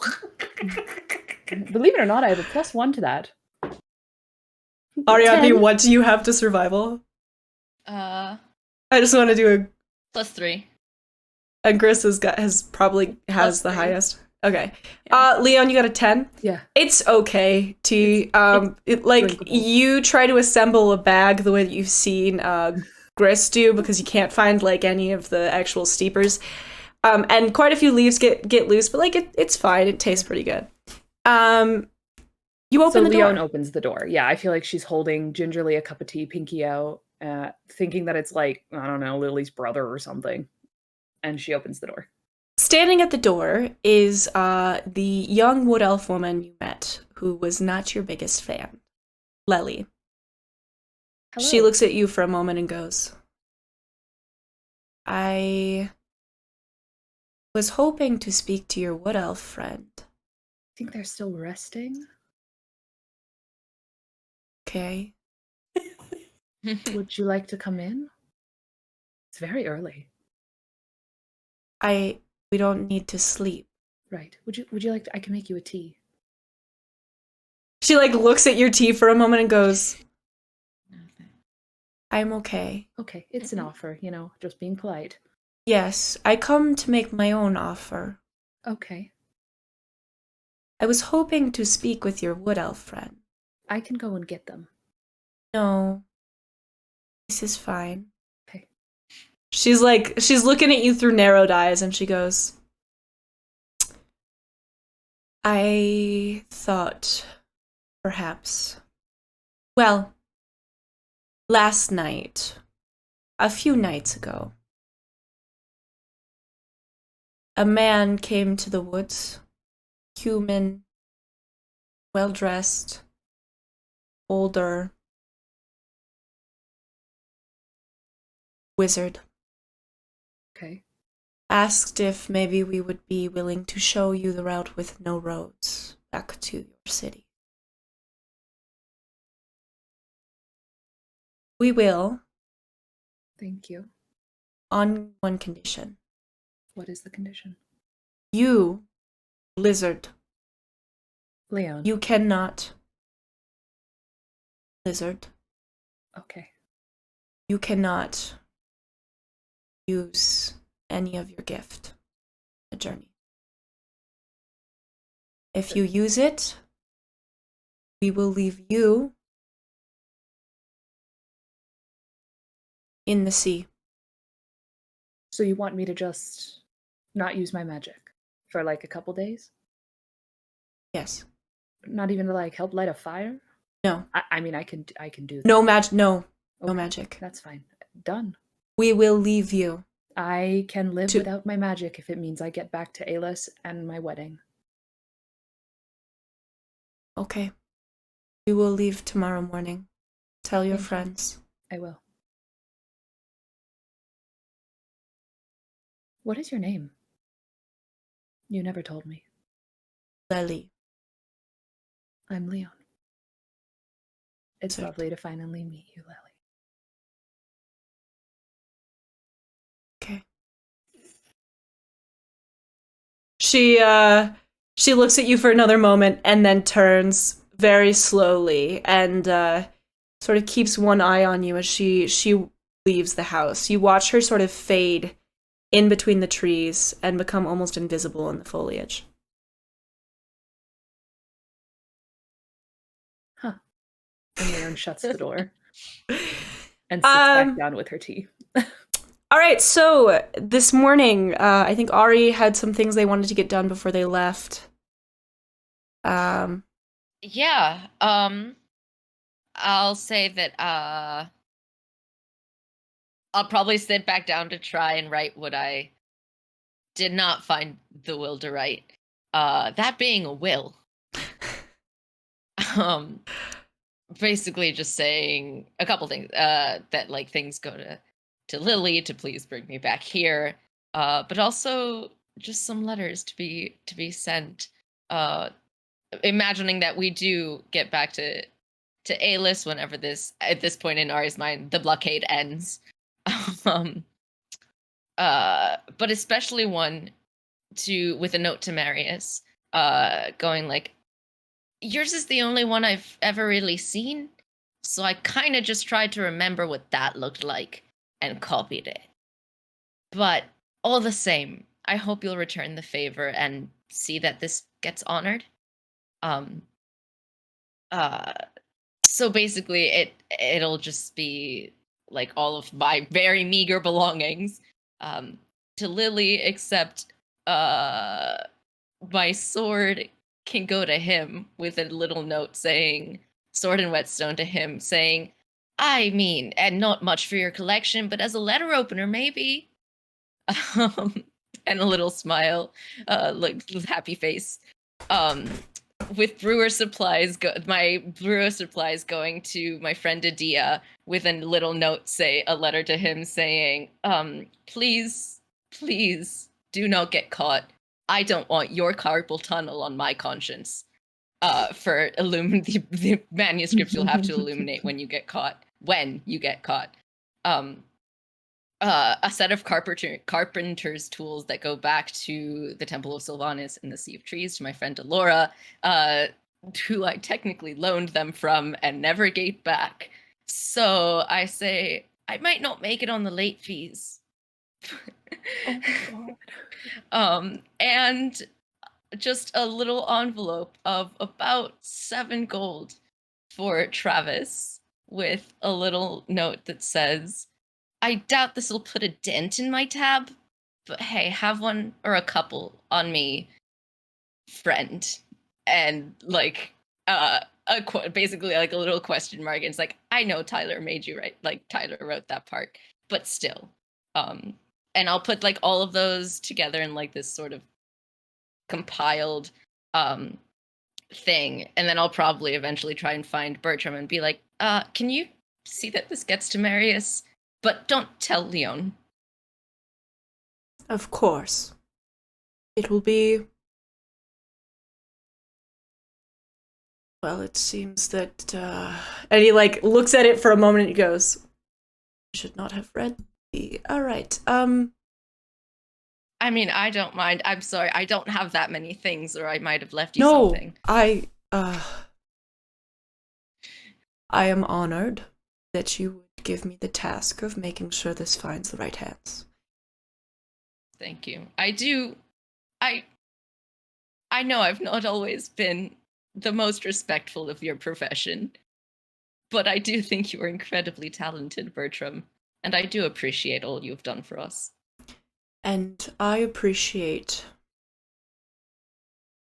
you being there for Leon. I know that she doesn't make the best decisions, but she hasn't had... That's an understatement, but yes. She hasn't had any true friends, I think, for the entirety of her life. So I appreciate you standing by her. Wish we could have been better ones, but I'm glad as well. Sometimes the best friends are the friends who hold you accountable. And he tucks the envelope into a pocket on the inside of his jacket and says, "You have my word. This would reach Sir Marius." I like hold out a hand for a handshake, basically, because I'm like, at this point I don't know what feels proper, but he gives you a handshake that lasts just like a little too long. Yeah. And looks you in the eyes and says,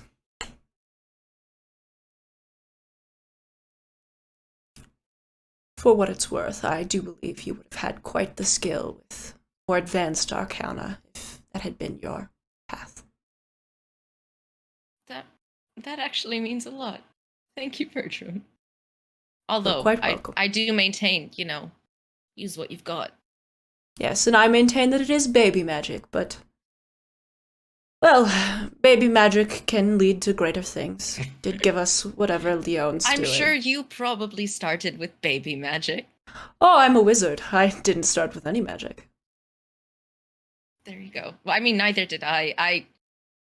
Yes. I was not exactly the best acolyte at the temple. I did not pay attention. I paid about as much attention then as I do now. Well, Ariadne, I can add my own addendum to this. And he pats his breast pocket and he goes, "I promise to you that I will stop by on occasion and make sure Lily keeps up on studies, that she's neglected them, and the gift is something that should be used." I absolutely agree. Thank you, Bertram. You are quite welcome. And he, like, does an awkward little butler pivot and walks away. Like, you're not in my employ. It's okay. Yeah, go ahead. No, go for it. No, I wasn't really gonna. The afternoon passes to evening. Leon kind of updates you all on Lily's plan, and presumably you all agree? Do you all agree? Yeah. You all start to sort of pack your things. If I can, I'll just like take her like maybe aside for half a second as maybe we all start to go sort of get ready. And I go, "Thank you for including her. I know that must not have been easy." No, she is no friend of the forest. But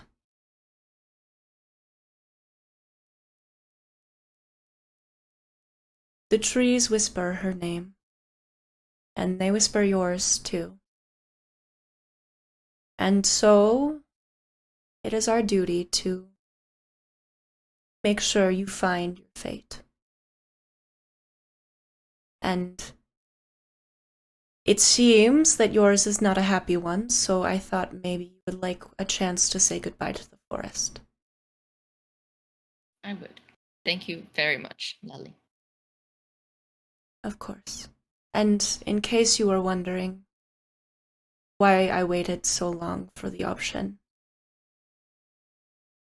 and I hope I'm not overstepping, but I think goodbyes should be given enough time to sink in. I thought maybe you would want closure. I nod my head in thanks, and I just give a little sigh, and I go, not everyone gets to know when they're leaving. So, yeah. That is true. That is true. She reaches out to you and places two fingers on your cheek, and does just a little motion that you recognize as a blessing, common to the clerics and druids of Sylvanas who make their homes deep in elven territory in the Sea of Trees. And then she turns and leaves. You two are standing outside when she leaves, and Lily exits the cabin door and walks up to you. I take her hand. So, you leave in the morning? Seems like it. Okay. I'm going to say something, and it's going to sound crazy, and you can just say no, and tell me it's not what you want, and that's fine. And she's sort of turned to face you. And she very gently sort of reaches out for the necklace that hangs around your neck, holds it for a moment, and says, it wouldn't be anything big, but I was wondering if maybe want to just quickly, privately, I almost asked Gris to carve us a ring yesterday. And I would have given you a better one if we had more time. I don't need one. I think simply I would like you to carry both of our memories with you when you go, and I was hoping that you could remember me as your wife instead. Just Lily. I'll take her head in my hands, and I'll sort of smile, and I'll rub her cheek. And I'll just go, Lily Audrey, will you please marry me? Ariadne, yes, I would love to. And I give her a kiss. She kisses you back, and she says, is that it? I'm not sure you're the cleric. I mean, I could, I don't think you can do your own. And I sort of chuckle, and I'm just looking at her. Well, do you know anyone else who could? Because you can't do your own either if I can't. No, I expect not. I can't zoom that fast.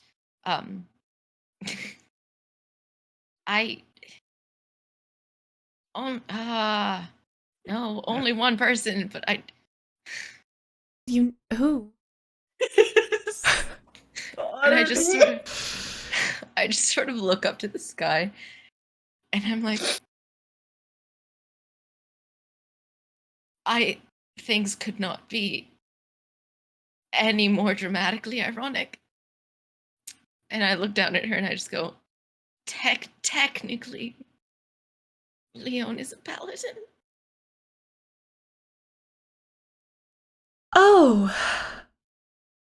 Yeah. Do you know anyone?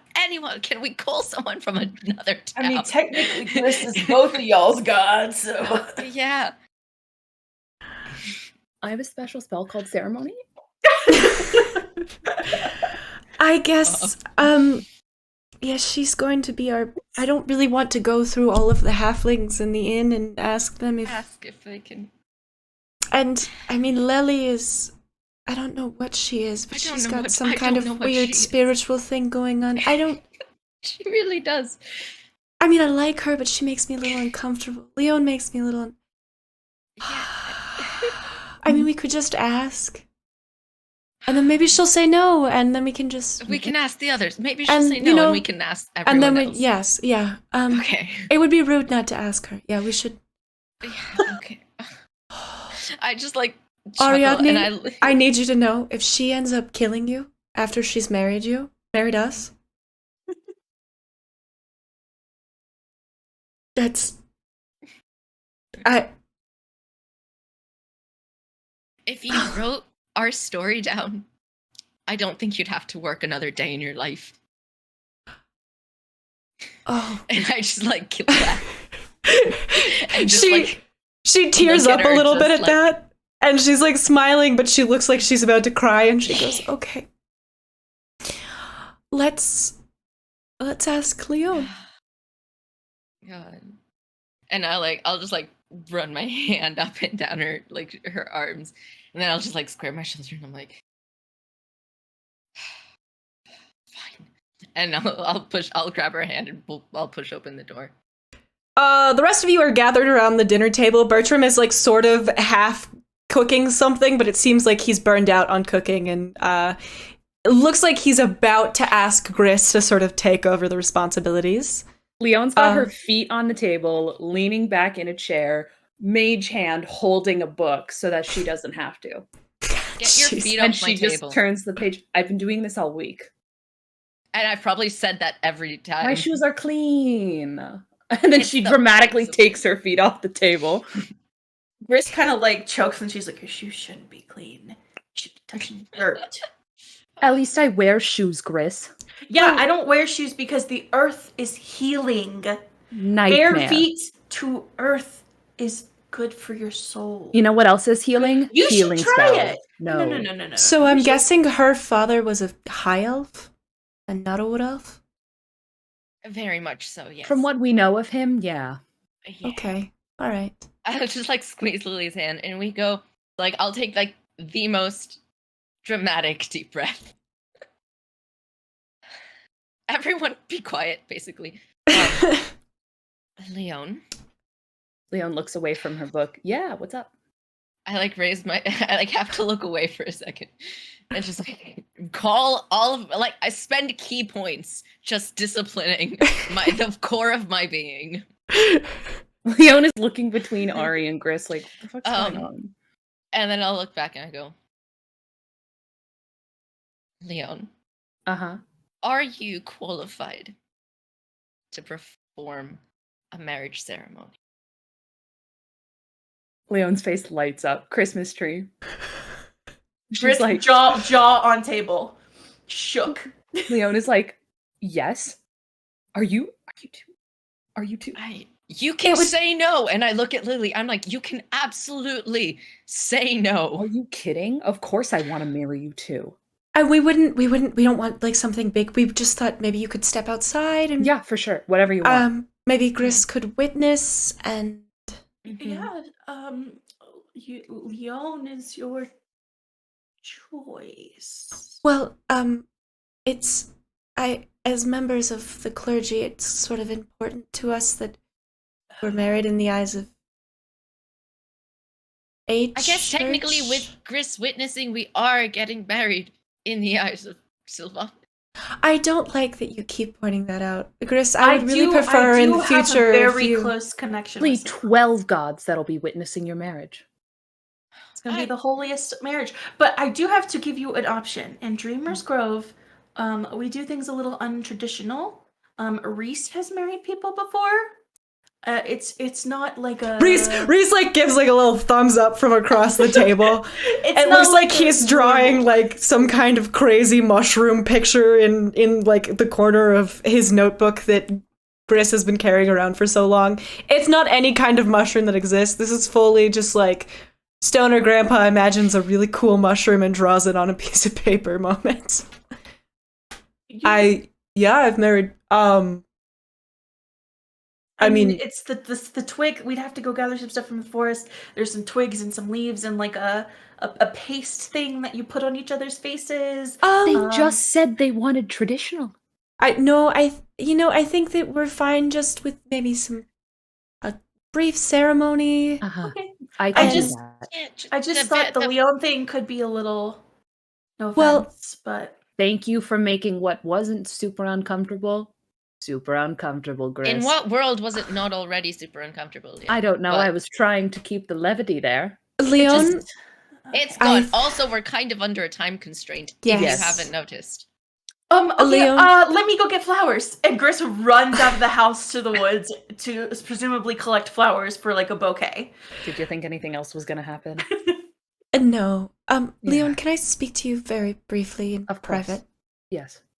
She like just pulls you aside and looks at you for a moment and goes, I know things have been tense between us, and I hope you can understand why.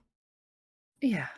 But I feel like I owe you gratitude for this and something of an apology. I'm not sorry for being protective of Ariadne. I am willing to do anything to save Marius, so I get yes, but I do hope that you know that I wish for you to have something much better than Ariadne and I are getting. And I hope you know that my wish for you is to live a long and happy life with Marius. And I hope, and that hope seems to be futile, but I hope that happiness does not come at the cost of my own. I hope that as well. I hope that everything everybody has been saying is very, very wrong. And I think you'll make a beautiful bride.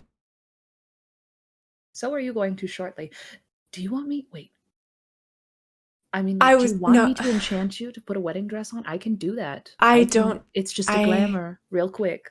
When my parents were married, they were married in a private ceremony wearing their own clothes. So you want that. I get it. Out by the forest, yes. I can do that for you. But I was wondering, you seem like you would. I don't know why I'm asking if you do. My question is, may I purchase from you maybe a ring that you've never worn in front of Ariadne before? Oh, yeah, you can. Something simple, simple, not flashy. Do you have... Leon, I'm sure Leon has, jewelry options in her bag of holding. You do. You have... Of course. I have allowed you to bring a change of clothes for every single day you've been on the road. I will 100%. Allow you to have a lot of jewelry options. Perfect. I feel like Leon, because she doesn't understand how much money jewelry is worth, she has put all of the rings in a little clasp closey change purse. So it's just like a pile of rings in this claspy closey change purse. And she's obviously wearing cost 10 gold. Who cares? Fucking Moira. So, Leon's got her she's got her engagement ring on, so she digs through her bag of holding and she opens up the coin purse and she hands it to Lily and is like, just pick one. Lily sort of digs through all of them, and at the very bottom, Leon, is a ring that you don't recognize. Or at least you think you don't. You can roll insight on it if you want to. I would like to. I think Leon's the only person I've made roll today, and it's been can you make tea, and do you recognize this item of jewelry? Mm-hmm. Okay, that is an 18. Yeah, go for it. You don't remember where your mother got this ring, but you can remember one of your very first memories. She has it on her left forefinger. But by the time you were 5 or 6, the ring was gone, and you never saw it again until this very moment. And is Lily taking that one? She just pulls it out and she's like, "What's this one?"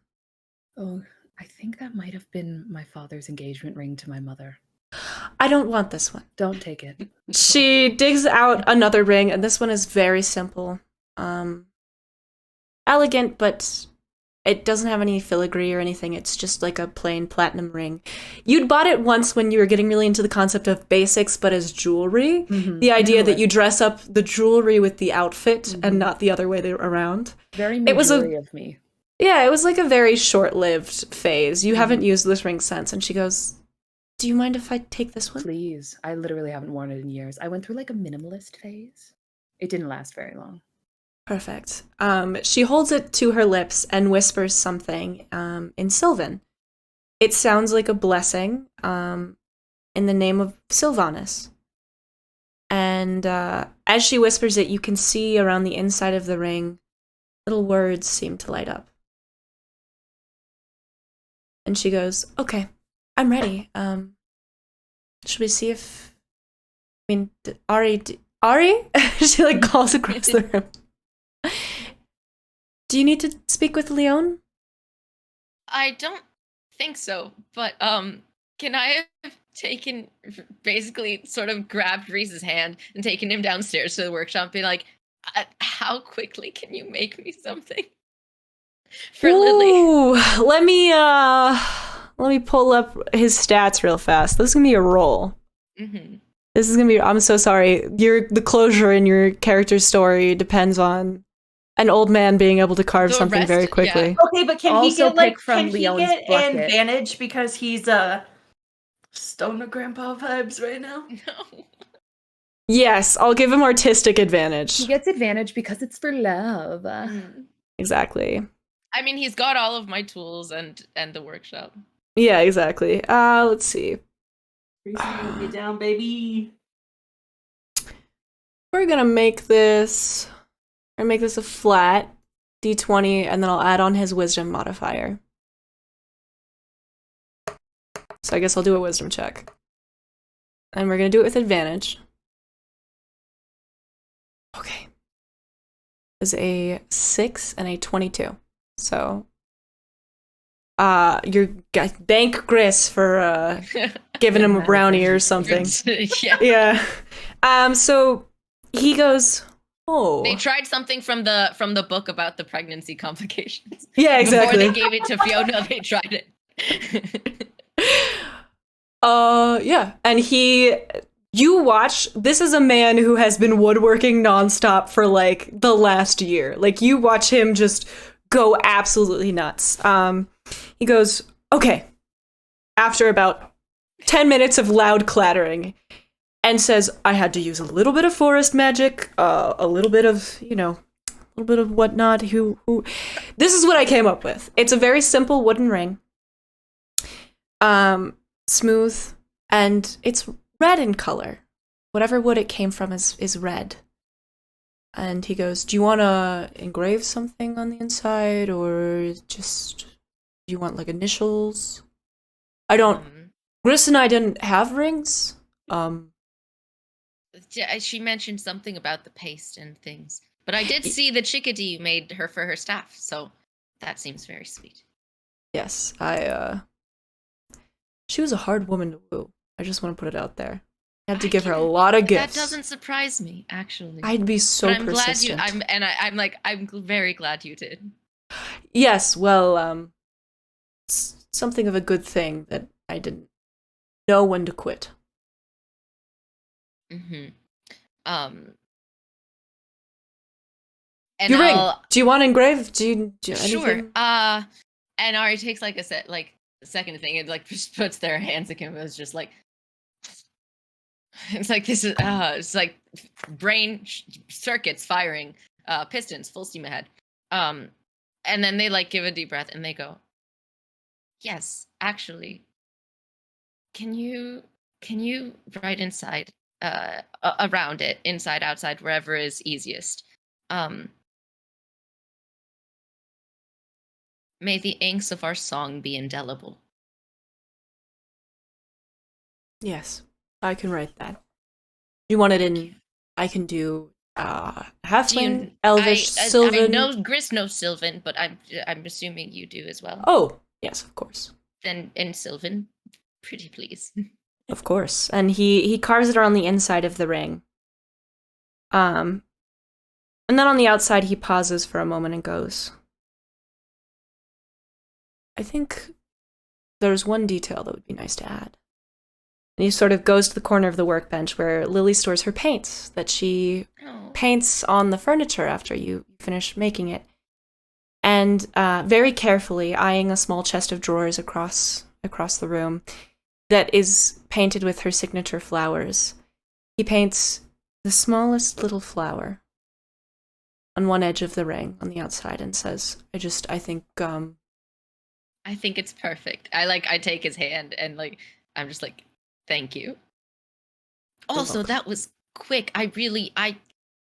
And I look sad at him for a moment. I'm like, I won't get to take you, but please go to the temple. I think you'll have a splendid time. I love temples. Do they have a good library? This is not the time. Ariadne, go get married. Yes, sir. And I salute him basically, as I've probably seen Marius and these soldiers do. And I'll motion but you first go go up the stairs. Of course. And Ariadne.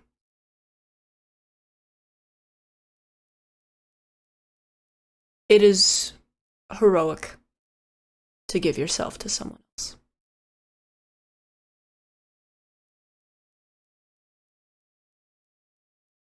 Here's to a happy ending.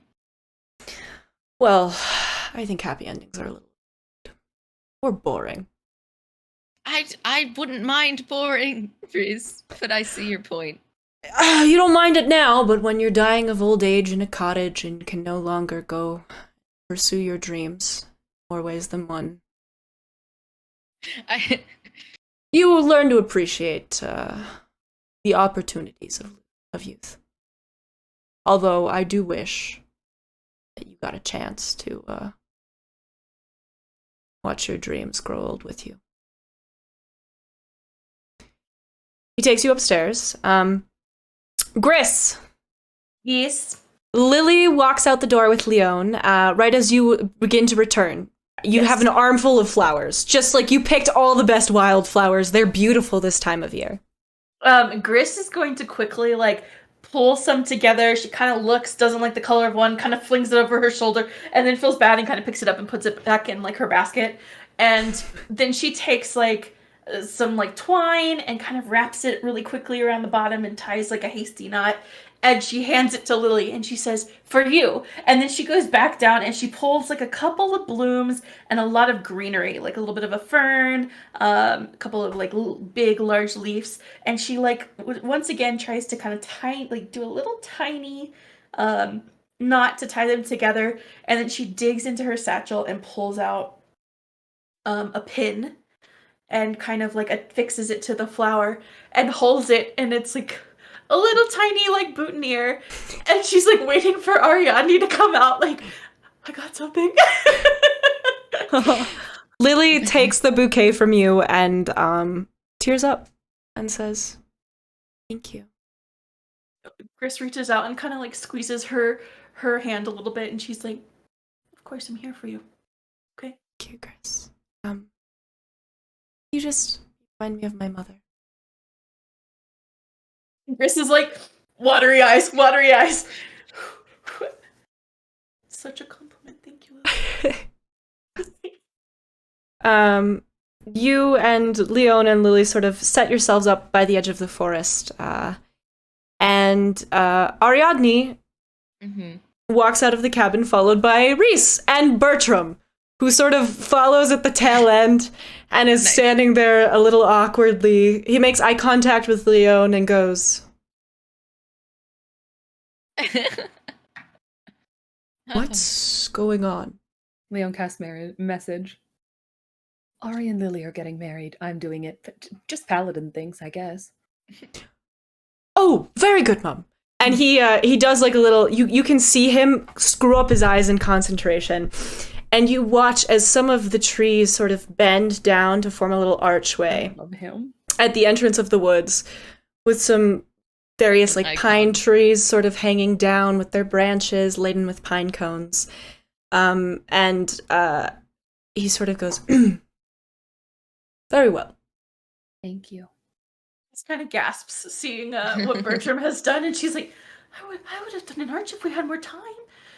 Oh, don't worry. It's Gris, don't worry about it. It's all an illusion. None of this is real. Oh, okay. And then Gris kind of like nods and kind of walks up to Ariadne and is like, would you want to wear something like this? I made Lily a bouquet, but it didn't seem really your style. I don't think it is, but if you want me to. No. And then Gris takes it and she's like, She's like, how about a best man? I think that could work. She goes over to Reese and puts it on Reese. Ow! And she's like, Griselda, I'm sorry. watch the pin. I'm nervous. It's okay. It's all right. And seeing her do that motion of pinning it on him and looking sort of at just how much love they have for each other, and it's just like taking that deep breath and like drinking them in. I like stand up a little bit straighter, and I go up to them and I kneel down and I go, actually, Reese, and you can say no, but would you like to give me away? I'm gonna cry. His eyes get a little teary and he goes, it would be my greatest honor. It's just like full throttle tearing, and she like licks her hand and is like trying to fix Reese's hair now because it's very curly and kind of floppy, and she's like, trying to are raised. Yeah, she's like, I don't know if I can fix it in time, and she's like, tuck in your shirt. And Lily is watching this and sort of like makes a little face and walks over to Gris and kneels down and kind of in the same position and goes, I lost my parents almost 14 years ago, and you have, since the day I met you, reminded me of my mother. Would you do the same for me? Oh my god. Yes, Lily, absolutely. It would be an absolute honor, a pleasure. And she just like squeezes her hand a little too tight. And she's like, should I go get your brother real quick? Should I'll look up at Lily and I go, should we make him the flower girl? Or the ring bearer? Oh, never mind. No, I don't know if you guys have rings. Leona's standing at the arch patiently waiting. We have rings. She's taking her job very seriously. Hang on. And Lily just cups her hands around her mouth and yells for her brother, who sprints out the door as if he thinks she's been injured, and then pauses and goes, what's happening? Gris is like, I can do this. So Ariadne and Lily have something exciting going on. And she walks over to Reese and kind of takes off his boutonniere and puts it on her brother. And she's like, and you're part of it. They're both pregnant somehow. Is that what you're telling me? No. And I mean, I don't know what. At Lily I don't want to. You're both pregnant. No. What? We need to have a conversation later. But no, we're getting married. Oh, okay. Here I was. I am not ready to be an uncle. Yes, you're getting married. Okay. Yeah. You're not even like. No, I kind of thought you were already married. Like, they live here with us. And they build you things. So. Yeah, I mean, I guess he's got the basics down. Okay, yeah. Or I don't know that much about your life. What do you want me to do? Lily sort of pulls the ring from her pocket and hands it to him and is like, "You're just gonna hold these until we need them." Yeah, I'll grab the ring. Probably I don't usually have pockets, so probably from Reese, but I'll like cup it and I'll just like look at Lily and I'm like, no peeking. And I like give it to give it to him. Go, thank you. Okay. Nod. Well then, Gris, do you want to walk me to I would love to. the arch and Leon? Gris kind of like holds out her arm and then thinks, maybe you hold out your arm and I'll there's a little bit of difference. Or I can hold your hand, whichever you'd like. She holds out her hand for you to take. Gris takes it like proudly and kind of like the whole way towards the arch kind of cups it with both hands. Like she's just so proud, and she kind of just beams up at Lily, and as they walk towards the arch and Leon, and she's like, I'm really glad we're able to do this. And I hope, Gris. I hope this makes things feel like you got your fairy tale.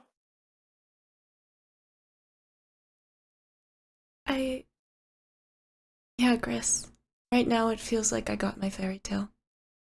And Gris kind of smiles, and as they walk down the aisle, Gris can like summon animals. Could she summon like fireflies? Yeah, you can summon fireflies. That's cute as hell. I don't even. If that's not how the spell works, I literally don't care. Yeah. So you would not believe your eyes. Technically, summon beast, and like are fireflies a beast? I don't know. But yeah, Gris, fuck it. They're under level 4. Yeah. Yeah. And she walks down the aisle, and she kind of like whispers a little incantation quickly as they walk. And she just beams as fireflies kind of surround the archway and kind of like what's the word? Frame like Leon a little bit, and then they come towards Lily, and there's a couple maybe dancing around Lily's head. And she's like, it's cheesy, but I hope you like it. I love it, Gris.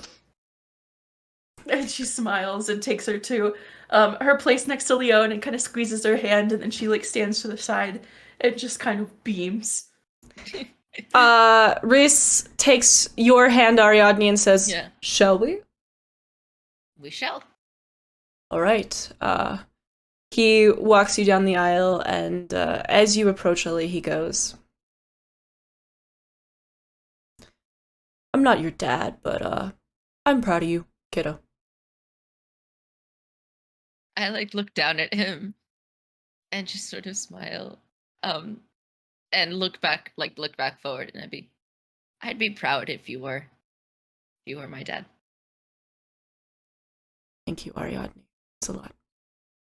You come to a stop in front of Leon. Lily smiles at you, and she's just fully sobbing, even though she's beaming. There's just like so many tears running down her face. And you both look to Leon.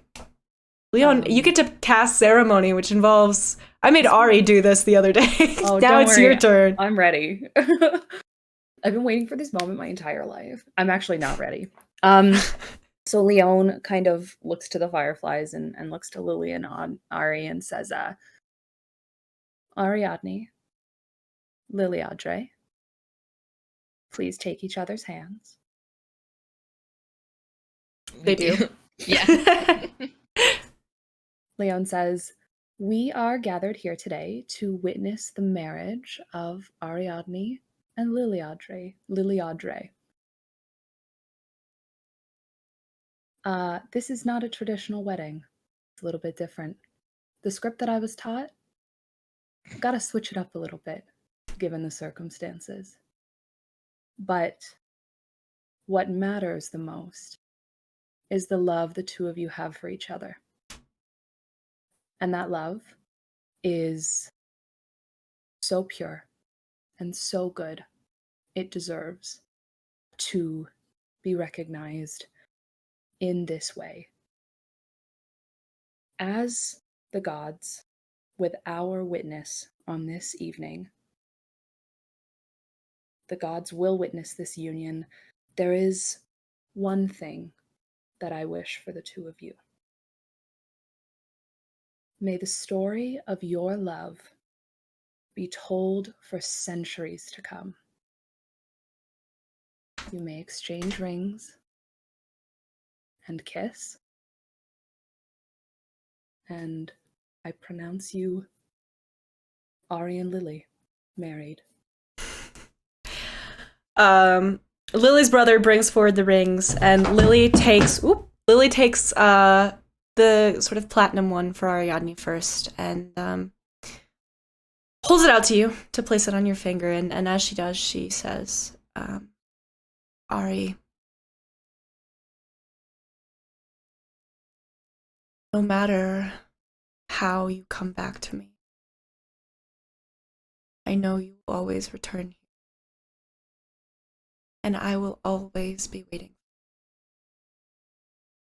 With open arms. With this ring, I promise to love you for as long as I am able. And I promise to walk a path you are proud of. I promise to carry you with us. And to love you forever, no matter what. With this ring, I am yours, and I hope that you are mine. I'll take the one I gave her, and I'll like take her hand, and I'll sort of show it to her, and I'll just say like, "See, don't you glad I made you wait?" It's beautiful. Yours has writing on the inside too, but I ask that you don't read it until you need to. I'll like give her a little nod, and I'll say, "Yours does too, but you can read it whenever you want." It's good because I like to read. I know, and I'm just like looking at her and laughing. I'm like, let me get through it. I'm sorry. And I'll slide it onto her finger, and then I'll like just take her hand and I'll hold it like between both of mine. And I'll take a deep breath and I'll look at her in the eyes and I'll say, "Would that I could make you all those promises and more, but I make you this one. Whatever waits for me after, and whatever form that takes, I will never leave you. And furthermore, I promise to raise some hell if it means getting back to you." I love you. I love you too. They exchange rings, and the sky above you, still clouded by smoke, turns orange, what you assume is the sunset. The fireflies settle into the grass and blink on and off in tired and slow manner. All of you sit in the grass. Bertram finds a bottle of champagne and pours everyone a glass and leads an awkward but heartfelt toast to the couple. Rhys joins in and offers his own toast, and Gris has to get a word in edgewise. And oddly, it is Lily's younger brother who makes the speech that brings everyone to tears. You all head back in after several hours out in the grass, just talking to each other. And you all fall asleep in your own beds. When the day dawns in the morning, you will set off on course for your fates. But in this moment, Ari, you are happy and newly married. I have a beautiful wife. Leon, you did your friends a service for once and made them happy instead of upset. Today you didn't hurt anyone. It feels good.